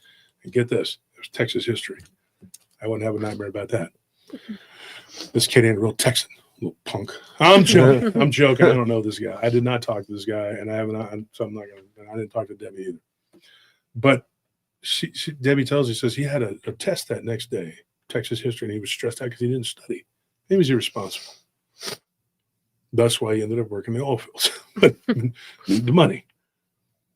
And so he was telling her, he's like, I had this test and I stressed out. He goes, and in this dream, I was there again. And in the dream, there was this weird demonic entity that was crawling out of that mirror. He's like, and it was weird because, he's like, years later, he goes, that movie came out, the Alien. He said it looked kind of like that xenomorph alien, kind of looked like that, but it had a fin on its back, not these weird pipe-looking things. That's the way he described it. And this thing was crawling out of the mirror like this wet, black, reptilian-looking thing. See, people don't realize, you don't know what people could be doing in these houses. You don't know what was done in those houses. And you don't know what kind of stuff they could be conjuring or what they were worshiping. Like, you really don't know. I mean, you just don't know. And these are kids, right? And they love kids. So, because they have a pure energy, that's why the innocence.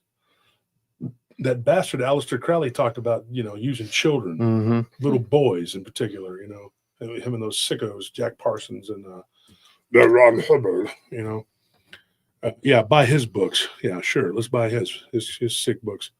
So anyway, this thing comes crawling out of the mirror.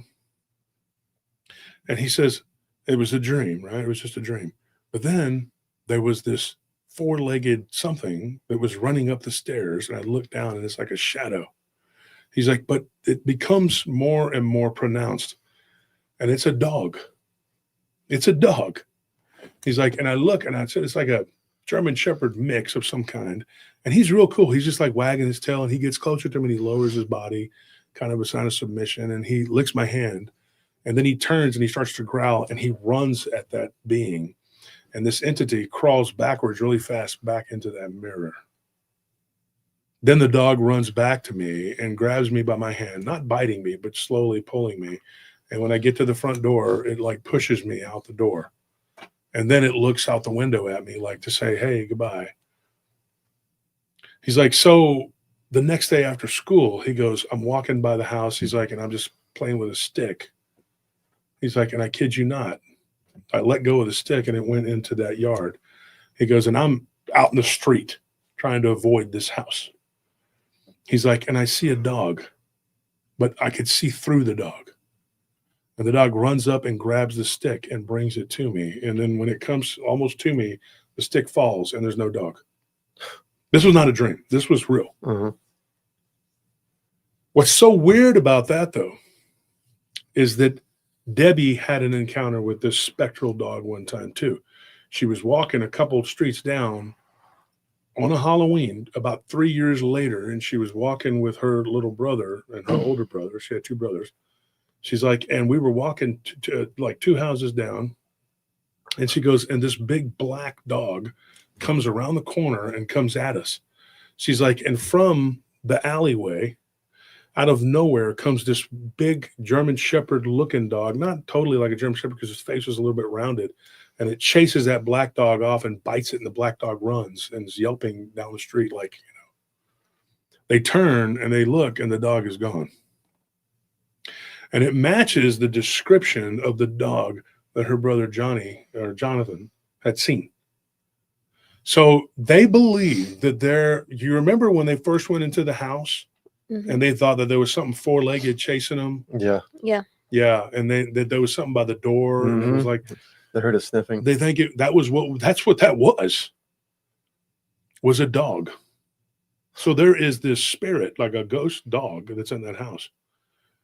And so kind of to confirm it to herself, Barbara, when they got a little older, she goes, I was 14. She's like, and Deb was 15. And we were with these two boys. And they were a little bit older than us. They were like, seniors in high school. And they're like, hey, let's go down to the haunted house, whatever. Funny thing was, they got in the car and they drove out to this haunted house out in the country. And they go in there, and Deb and Barbara were like, this is boring. Like, this isn't even like, they're like, and Deborah's like, do you want to be really scared? Because these guys are like, oh, we're going to be scared out in this abandoned house. And, maybe y'all are just going to cling to us. Maybe we'll make out. And Debbie's like, yeah, no, we're going to take you somewhere else. She's like, we take these two suckers. This is how Barb talks. She's a really cool old lady. I'm gonna say old lady. Now I don't mean old lady, but just older. But she's got a lot of spice for an older lady. Let's put it that way. So I didn't mean to say, okay, people are like, I'm 70. I'm like, no, I'm not saying that. People live to be 1,000 years old now. I know that. Look, what I'm saying is, she's got a lot of fire. You know, she's a Cowboys fan like me. She's got some real opinions about Jerry Jones, and I agree. So she said some funny things about that. Today's game would show you, yeah, you're right. So she says, we're going to take these boys and we're going to show them what scared is, right? So she's like, let's go to this haunted house over here. You want to go to a haunted house? One of these boys knew about the haunted house. The other one was like, what is that? And the other boy's like, we probably shouldn't be going there. There's been some people that have moved in and they moved out, maybe blah, blah, blah. She said, no, let's go. She says, I ain't been there in a couple of years. Let's go check it out. Been unoccupied for about 2 years, right? People that lived there before, they were for 3 months and they got the heck out of there. So they go to the haunted house. This time they had to actually break an entry. It was locked. But they know this house. So they go around the back. There's a side door. They get in. She's like, we go inside. She's like, and we get to the top of the staircase, me and the boy that I was with. She's like, and Debbie's walking, talking, and the boy that she's with, the one that doesn't know anything about this house, he's standing there frozen in terror, and he just runs out the front door, doesn't say anything. And he's out in the car. They look out the window, he's out in the car, and they're going room to room. She said she took a candle holder, right? Mm-hmm. She had dream after dream after dream of some very tall, she described him as like Lurch from the Addams Family, but not as gruesome, just a very tall, brooding man who kept saying, you have something of mine. And he looked like a butler.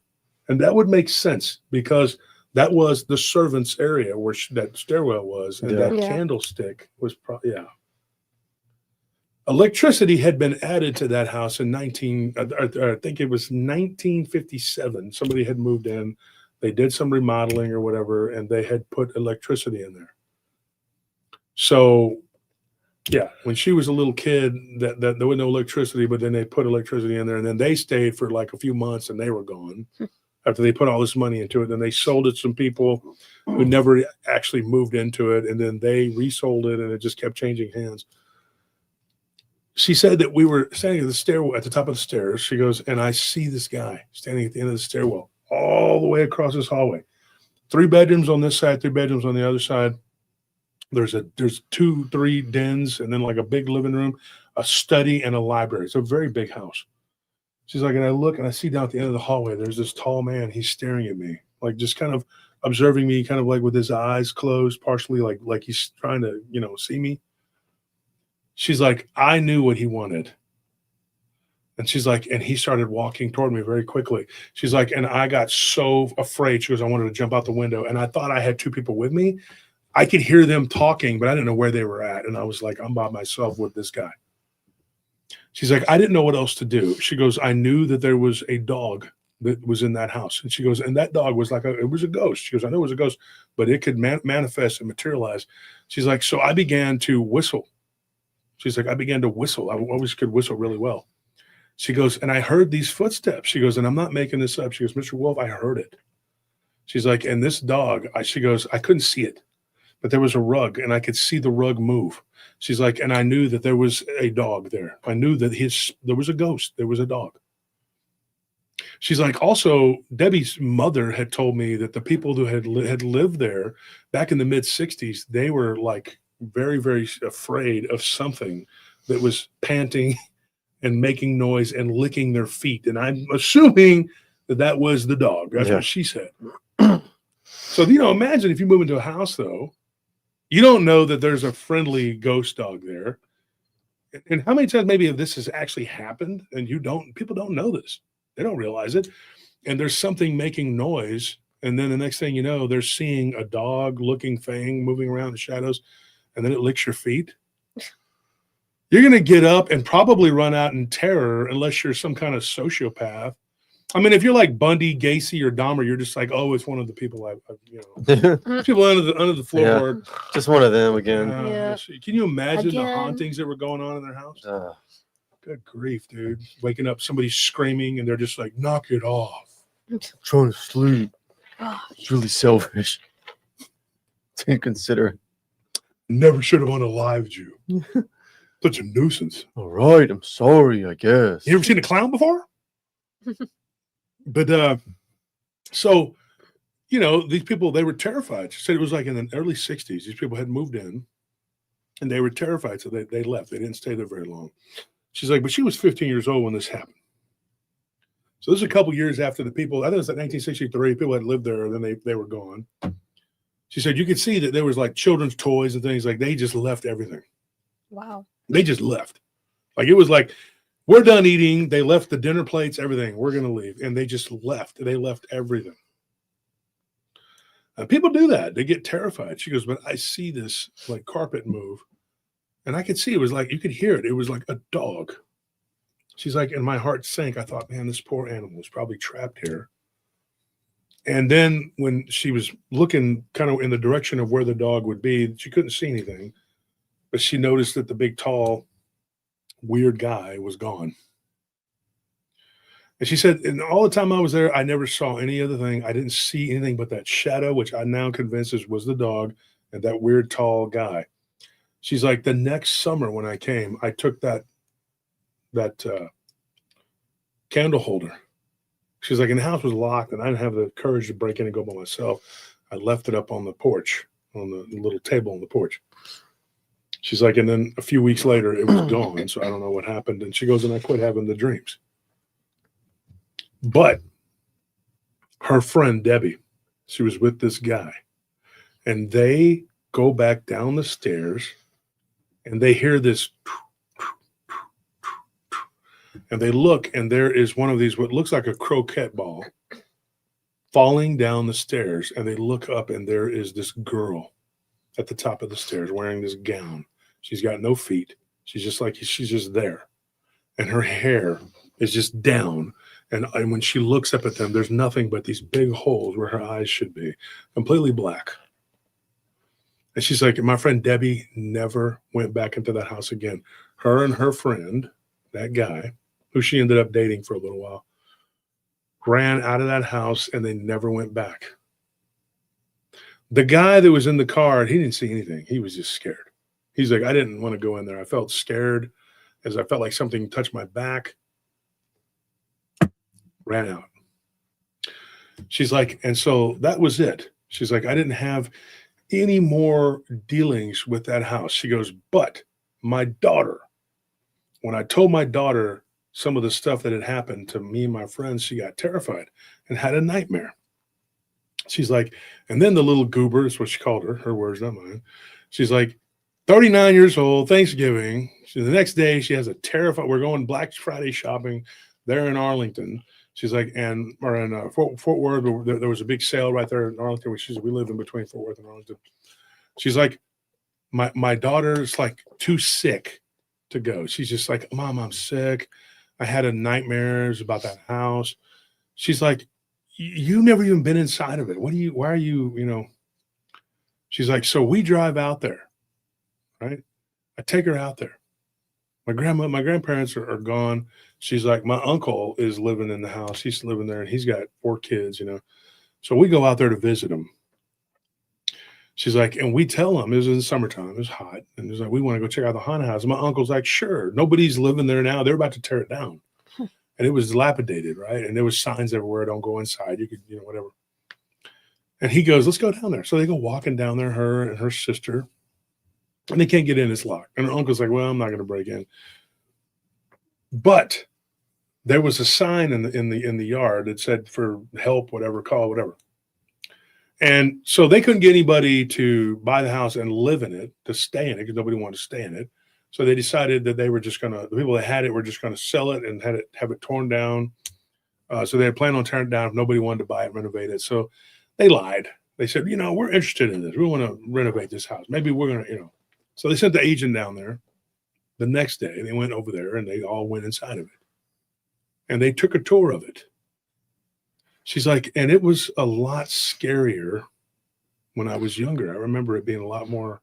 She's like, it had been modernized, but it needed a ton of work. She could tell that termites had done some damage to it. And in order to fix it, you'd have to just pretty much knock it all the way down to its bones and then redo it. She's like, nobody was going to do that. So it ended up getting torn down. So then they called the agent, or they told the lady they called her to the other room and said, hey, this is obviously something we're not going to do, whatever. But thank you for showing us. And they're like, sure, no problem. She's like, I told him on the phone, you're probably not going to want it. There's reasons. So the agent had lived in that area for about 10 years. And she says, what do you know about this house? And she's like, well, I'll be honest with you. She's like, the last 3 groups of people who've had it say it's haunted. She's like, and I'm not going to lie to you. She's like, I came in here by myself. The agent, I had to try to sell it. She's like, and I heard like conversations and stuff going on. And it happened to me multiple times.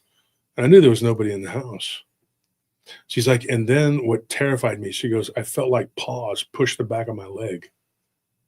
And she goes, and that was it. She goes, I would never come in here again by myself. So she and her daughter, Ashley, Barbara, tell her, like, well, let me tell you what that is. She's like, there is a benevolent spirit here that is a dog that's trapped here.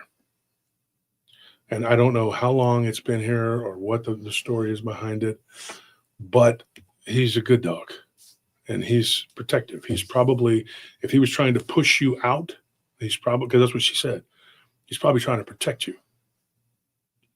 So her daughter, once she went inside the house and walked around it and saw it and whatever, she quit having nightmares about it.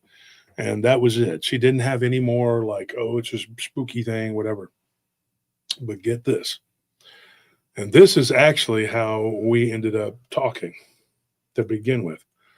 They're driving on the outside of Abilene, going to this other house that's supposedly haunted because they're into the whole spooky thing, whatever, right? She's like, we're coming around the corner. We turn the corner. She's like, and there is this large brown with kind of a black mane. She goes, I only describe it like as a mane, wolf-like looking thing. I don't want to say wolf because it wasn't a wolf. She's like, with really scrawny legs, or really scrawny hips, but then big legs. She was really weird. Like the middle of the body looked like it couldn't hold it together. It was so weird. The upper body was very big, but the arms and legs were very skinny because it looked dog-like. And it stood up on its hind legs just briefly and then went back down. We drove by it, and she's like, we were like, what the hell is that?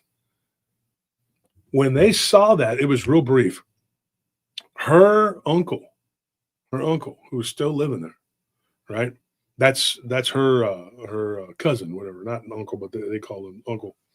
Her first cousin. This is not Debbie, Barbara's first cousin. He tells her, he's like, oh my gosh. He goes, I've seen that before. And like, it was real quick. And then it was like in between 2 houses and it was gone. It happened real fast. He said, I've seen that before.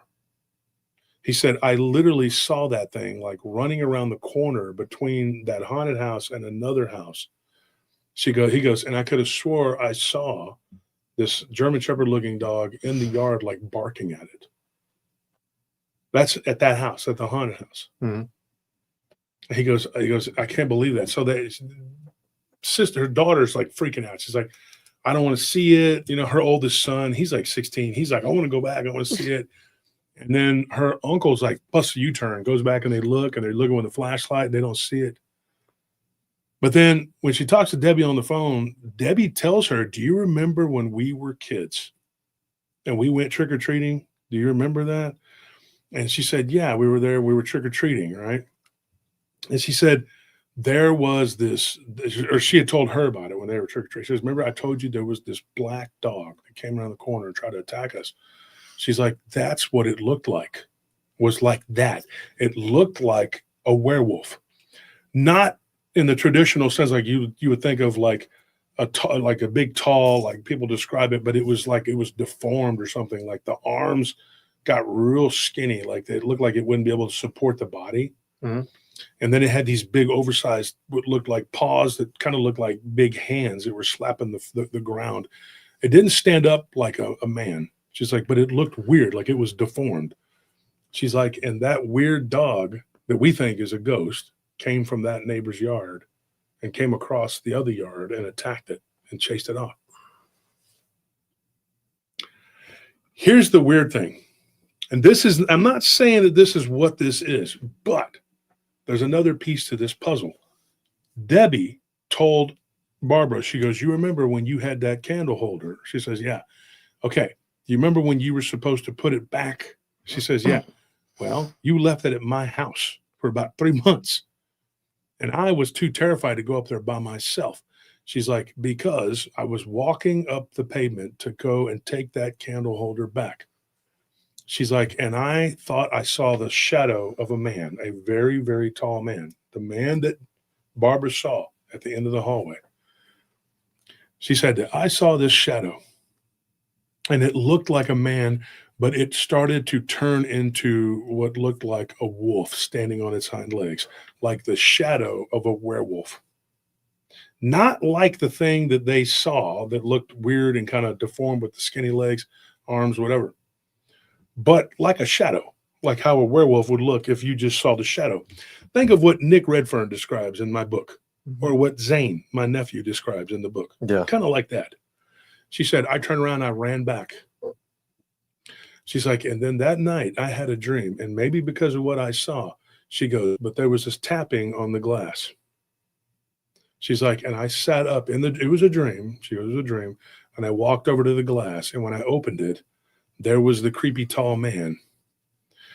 The man was standing there looking at her in the window, and get this, he takes his hand and he pulls his face off, and there is this wolf thing that pops out, but it's like wet, black, weird looking, and it's like it's a werewolf, but it looks almost like it's like a reptilian werewolf looking thing. Mm-hmm. She's like, I don't even know how to describe it. She goes, I've never seen anything like it in a horror movie or anything. She's like, and I fall backwards, just terrified, and I fall into my body, and when I wake up, she's like, the window is rattling, and then it stops. She's like, so I just buried that candle in the backyard under some blankets in the shed. So when you came and I told you to go get it, she's like, you remember it was in the shed? She goes, yeah. And then you took it back up there. She's like, yeah. She goes, yeah, because I wasn't about to do it. So that is that story. Now, if that guy could have been what was causing a lot of the problems there at that house, the dog didn't like him. Yeah. Obviously, they had problems. The dog was a good guy. I mean, in my opinion. Mm-hmm. Sounds like it. And this man, obviously, he had some secrets. He was evil. Here's another thing. In that back room, supposedly where the servants' quarters were, there were 2 rooms where they had stayed, supposedly.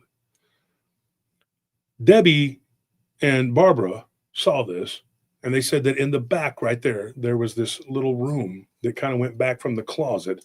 And in that room, there were shackles chained to the, like off of the wall, hanging off the wall. There was a cement wall right there, and there were scratches all over it. So that is that story. Is that the ghost of a werewolf? A shapeshifter. Of a shapeshifter or something? Could that have been what was causing all of these problems? Was he a servant? And if he was, whose servant was he? And what was he doing? What was his purpose? Well, get this. The story of this place, supposedly, and you can't get anybody to verify this because I tried, and the house is long gone now, but it was built by a man who eventually he enlisted into the military and was I think he was like a captain in the Confederate Army, whatever. He was wounded twice in the Western Theater. And I believe he was fighting against Sheridan, that was the people that were fighting here. And when he returned, he found his wife had taken up with the guy that was the servant, whatever. And then this guy just supposedly disappeared. The guy that was the captain, he just supposedly, the story was he just was so heartbroken, he got on his horse and rode away. But years later, they found bones after they had taken that house down, they found bones, and they think it may have been him. They can't say for sure. Nobody really knows. But yeah, that is that story. And so you wonder, this was a very evil guy, probably. And he ended up getting with this woman who, and they took everything. And while this guy was out fighting, he comes back and his wife has infidelity with Lurch. Mhm. And not to be funny, but yeah, I mean, so you're going about like this is a story that, and this is what Barbara told me that her and Debbie had uncovered, and I don't know. I mean, there was a house there, I'm not going to tell you where it's at because now there's another house there, and I don't want people going and harassing these people. But is that real? Was that house that was there before? Was this real? I mean, could that have been? And you're going like there's all this weird phenomena there. The dog supposedly belonged to that guy, the military guy. And the dog probably hated that dude. And probably once the guy was gone, he probably killed the dog. He took his master away. Yeah. Yeah. Well, I think that the master left. That's what I think. And then he probably killed that dog. Mhm. And he was probably a very evil person. The look about the guy, the way Barbara described him was kind of like he was a swarthy skinned guy, very tall, taller than people were, than normal people. Probably about 6'5", 6'6", slender but like broad shouldered. That's it. That's all I got for that. But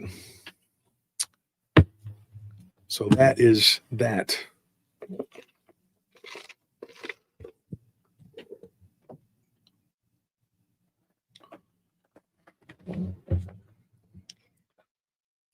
I don't know. I think for me, what just stuck out for me listening to this is one, how young they were when this happened. I mean, When it 6 started. and yeah, when it started. And the thing was haunted forever. Yo, yeah.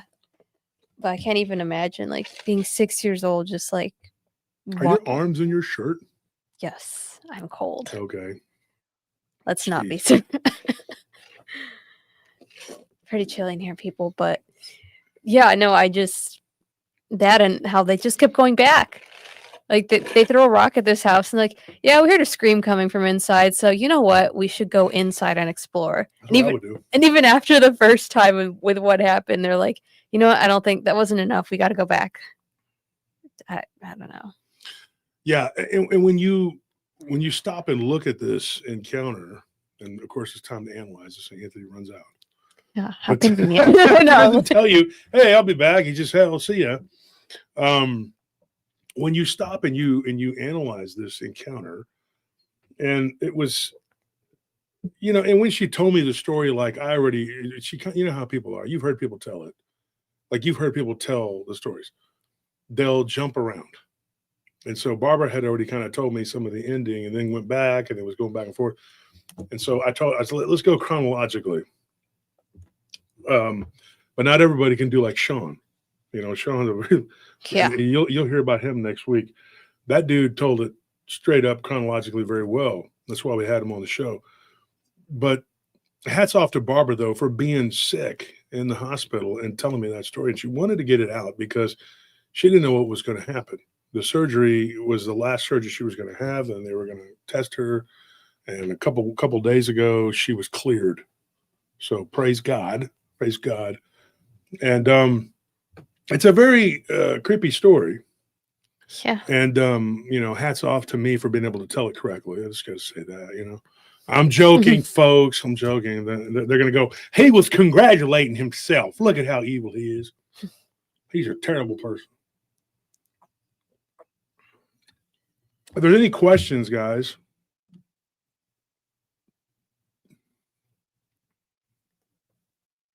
I'm just glad you kind of had the little bit of the backstory and the supposed history of the house, because that was going to be something. Well, and I couldn't verify that. Yeah, we kind of just have to. I'm just going to be honest. I couldn't verify that at all. I just know that is, but there's a ton of stories like that in Texas and all through the South. I'm going to be doing something about Louisiana pretty soon. And there was something very similar like that. I had talked about one of a plantation home in Louisiana, and I can't remember where it was at. It was in I think it was near Slidell or something. It was in southern Louisiana. That might be not correct. But the people there that had happened to had seen what they thought was like a dogman or something that had. You can move your chair one way or the other because when I'm looking at you to talk and I'm seeing the light. That's all I see. I don't see your face. And so the people that there, I don't know if you remember, but we talked about it. It might have been a live stream or it might have been a podcast episode, but they had seen this creature that looked like a dogman werewolf type creature, but the house itself was haunted. So anyway, I can't remember all the details of it, but one of those girls, her name was Lydia. She emailed me, and her aunt. It happened to her aunt. I think her aunt's name was Pamela or something like that. But she had emailed me and said, she goes, I have a story. She's like, the house that we grew up in was in Louisiana, and I can't remember which parish it was in because they don't have counties, they have parishes. Yeah. But it was kind of similar to this, but she grew up in it. But there was a murder that had taken place, and it was a woman that was constantly screaming. And you're sitting there going, and some of the stuff she was talking about was terrifying. And this spirit that was there was able to mimic things.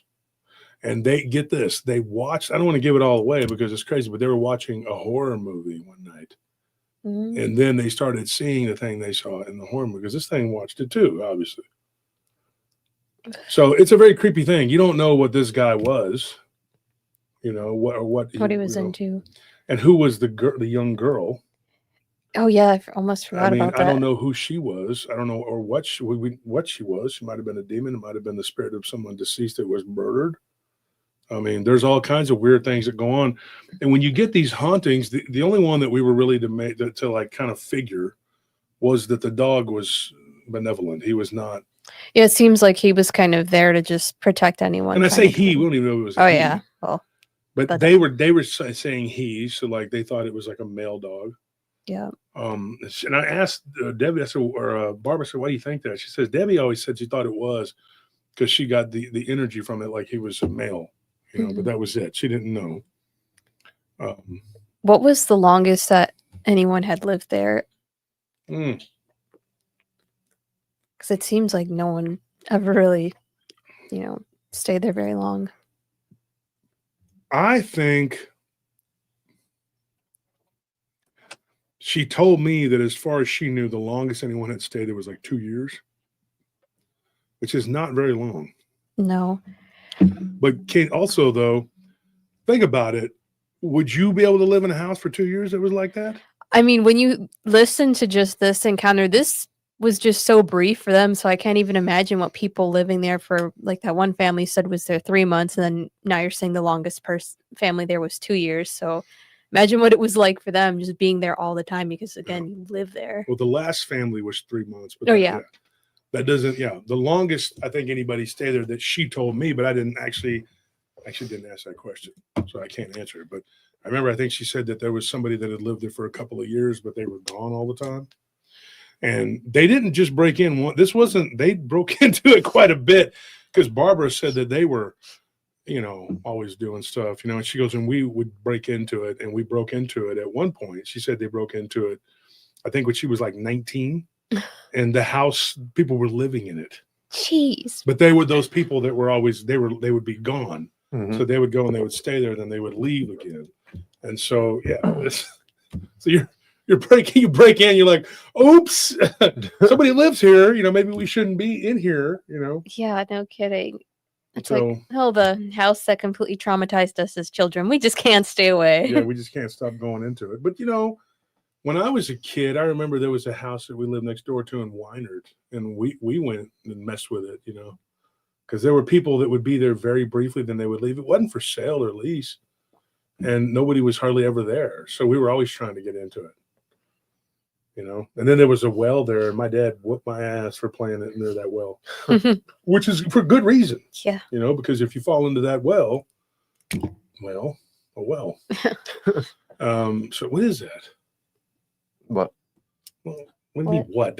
What is Don't that act like you don't know. Oh, Yeah, exactly. He's like, oh, me with this, What is it? it's just an energy drink. I've never seen it before. Okay. Yeah, where'd it I come don't from? know. Let's grab something. I already had it in the fridge. Hmm. You Sure. get enough for the rest of the class? You're just going to get Right. yourself some energy drinks to get all hopped up? Yeah. Oh, that's awesome for you. Good for you. A man. What is this? I look at and Sean says, a man named Leviathan. Leviathan. Boy, that idiot, he still keeps telling everybody, oh, this man worships Leviathan. Where did he get this crap? He just keeps on with that shit. I don't know. What the hell? They don't know what a sailor's cross is. Do you ever seen, what's it called? What We Do in the Shadows? Oh, I love that show. And when they had him on trial, he's like, what are they talking about? We never did any of that shit. Yeah. They were on stage, like, naming all these crimes and shit. Was it No, not Lazo. It was Nandor. He's like, we never did any of that shit. Yeah. That's how I feel. I'm like, what are you talking about? Like they take a text and look at this. Let's read it all out of context here. Talking about doing your job. We all know his job is serial killing. He was out there doing his job as a serial killer. Yeah, whatever. Stanfield says, one more beautifully told encounter, please. Now, I can't tell them all because then what am I going to do on Halloween? Now, here's the question I have. Since we got 500 people in the chat, let me ask you all a question. How do you guys want it for Halloween? Do you want me to just do a pre-record? Because it'll be on a night where we'll be doing not the interviews, but the discussion, because there really are long discussions with Sean. And he's going to be on the show. I didn't expect it to be this long. Now I got all these other people that we record with, and they're like, I'm going to have to, I don't know how we're going to do it, because they're going to have to wait. So how do you guys want me to do it? Would you like a pre-record, or would you guys like an interactive live stream? Pre-record, I was thinking, could go on to Spotify. But I don't know. What do you think, Mr. Moreno? I mean, I think that people like the live streams better for interviews. I mean, I think the pre-record is a little bit more like cleaner, formal. Because I mean, it's more work for me, but like I still think it's better. But I think the listeners just like interacting and hearing it live. I don't know. I mean, like, am I off base? Like, do y'all like the pre-recorded episodes better for the stories, or do y'all want to hear like live streams? Tell us in the chat what you think. Well, I'm getting mixed views here. Looks like people are saying lives. Yeah. Yeah, I know more people are saying lives now. And remember, if you're, I said this the other night on that little deal we did before we did the Friday show. I guess it would have been Friday the 10th, right? You know, it doesn't. You don't have to be here if you're a moderator. You don't have to be here. If you got things to do, go do things. This is not your job. You're not obligated to be here to moderate. We're not going to hold it against you if you don't show up for every live stream and every premiere. Yeah. We just won't ever talk to you again. Yeah, that's about it. Yeah, that's how we are. And we'll talk about you behind your back. Because everybody knows that's what we do. And then deny it to your face. Yeah, exactly. That's what we do best here. These folks are evil. Evil. They just want to do their show. Can you believe that? Who does that? If you got hate in your heart, let it out. Let's see something real quick. I'm looking at the calendar here. Oh, Halloween falls on a Friday this year. Yeah. It's the last day of the month. So we got last night. Remember, we did 2 shows last night. Mm-hmm. I think some people are confused. If you guys knew, you knew. If you didn't, you didn't. But we had 2 shows. So we did. Yeah, we dropped two pre-records last night.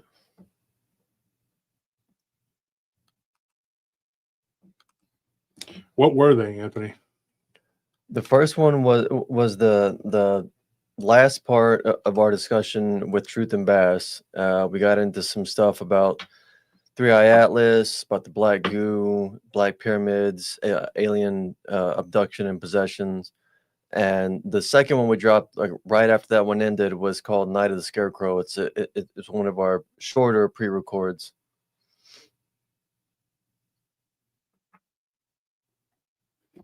Yeah, Excalibur says the live streams are much more fun. Anybody got any questions or any comments about this one?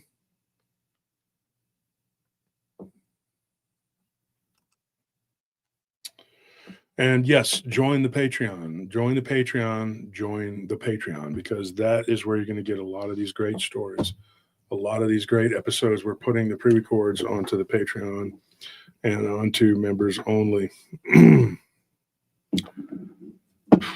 So Wednesday's show, I got some good ones here. Get this. Okay, so my friend, well, I don't want to say he's was my friend. He's deceased, but he sent me a story a while back. I talked to his brother. You know I'm talking about, the Black-Eyed Kids, security guard. I have 2 security guard stories with Black-Eyed Kids, 2 of them.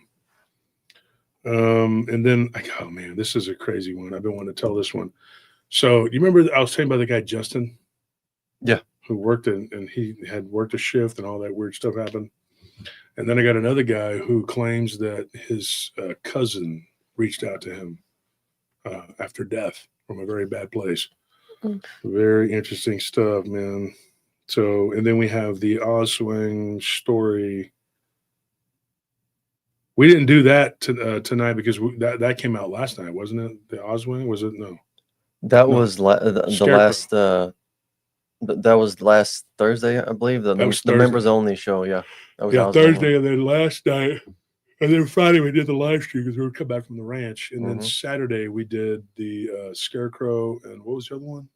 The Truth and Bass. Truth episode. and Bass. Sorry about that. I can't remember. Yeah, so we got a lot of stuff there to talk about. So you guys decide. Let me know what you want to hear for this coming Wednesday's live stream. We will be moving the Wednesday live stream to the members only. It will become a members only stream starting in probably the end of November.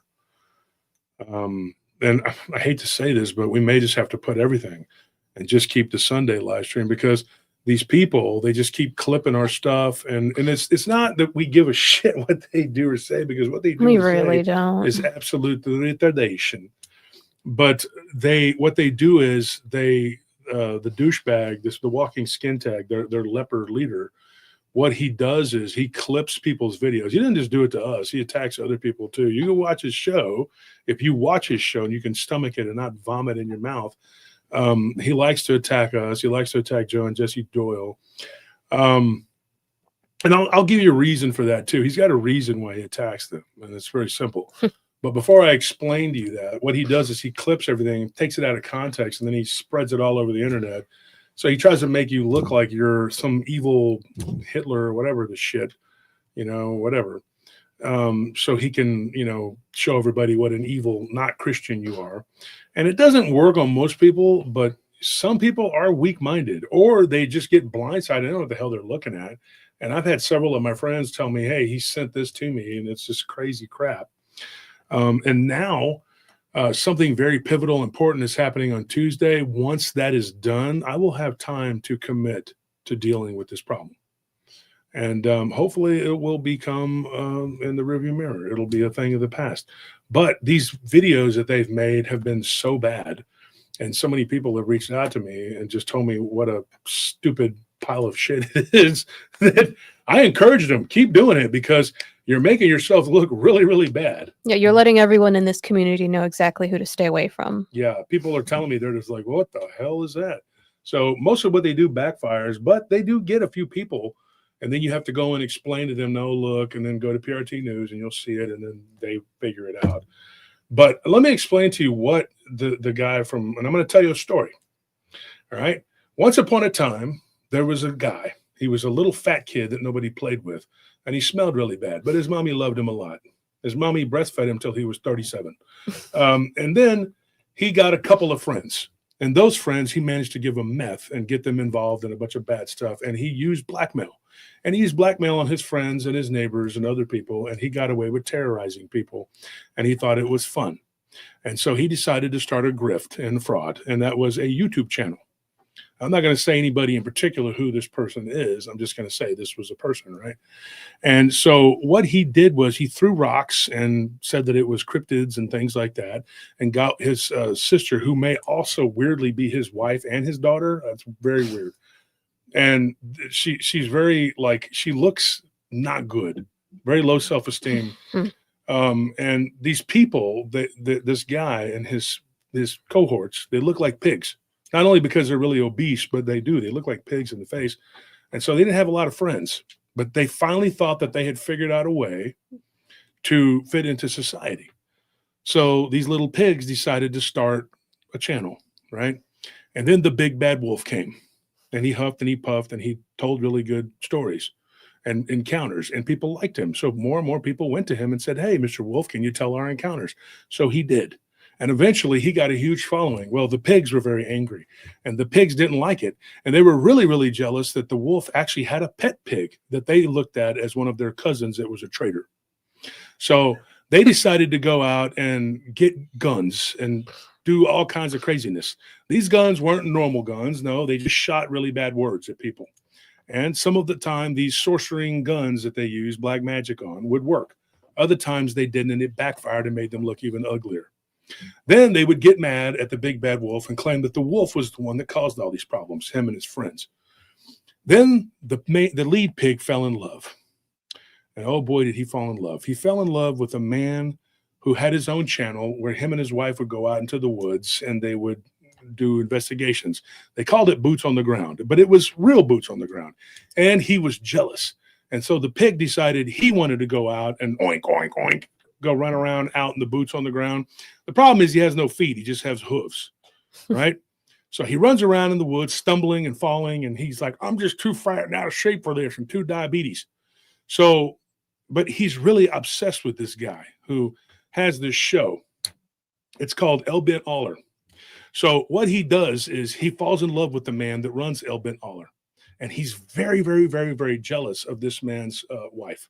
She's very beautiful, and he knows with a wife like that, he can never have a chance with this guy. So he decides to make his own way out into the boots on the road or wherever it is. Boots in the backyard. Boots in the backyard, to try very hard to mimic what these people do. Unfortunately, him and his sister, wife, daughter cannot pull it off. They fail over and over again. They're caught frauding and lying and just doing all kinds of nonsense.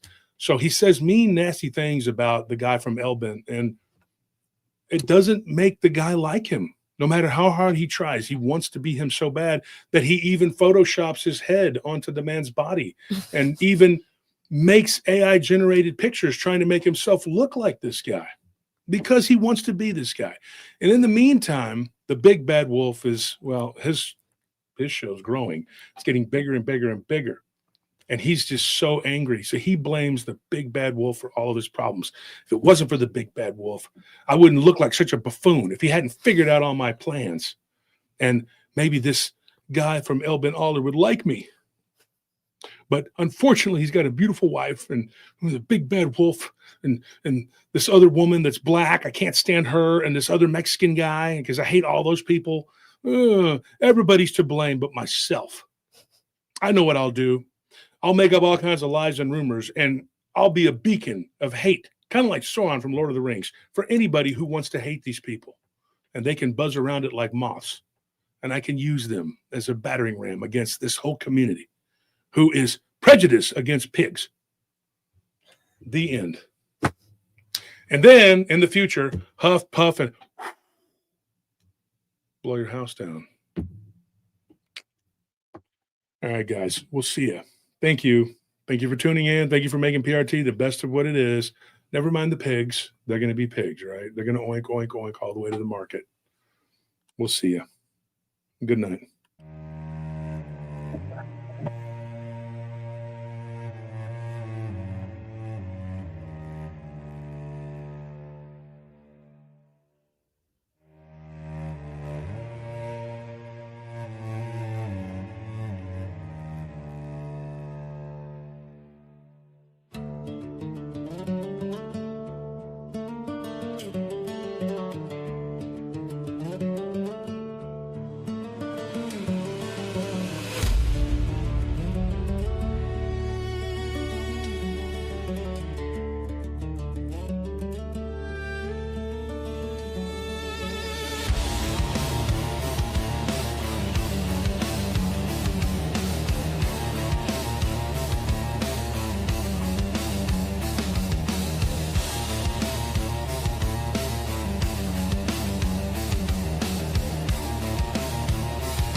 new cycle has begun. The collapse of kingdoms, a new world rising, politics colliding. The truth becoming a stranger.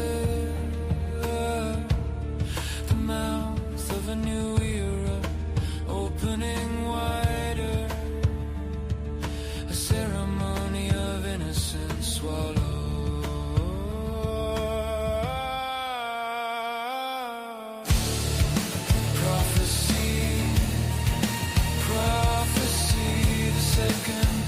Second coming, a prophecy, a warning. Prophecy, prophecy, the second coming, a prophecy, a warning.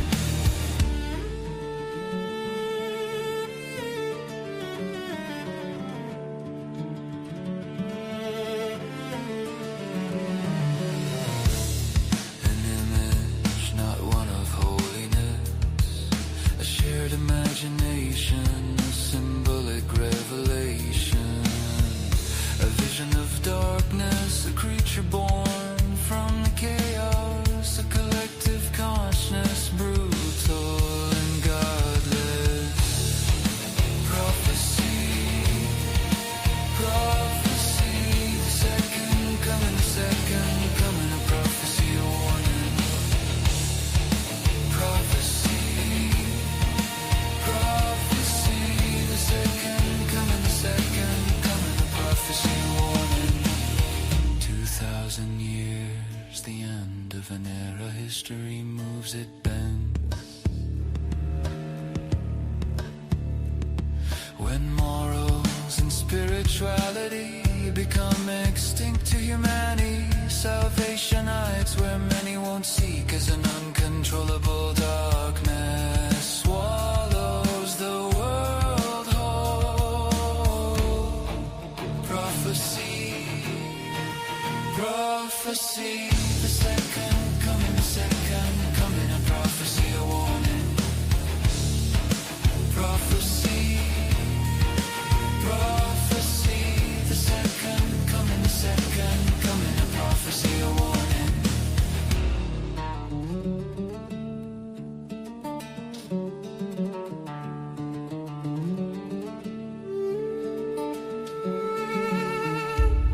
The future looks grim from here to end, as darkness slithers in, up from your desert sand.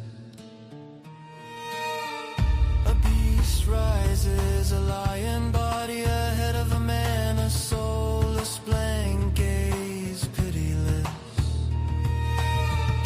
An ancient power moving with purpose, showing no mercy, pushing itself into being.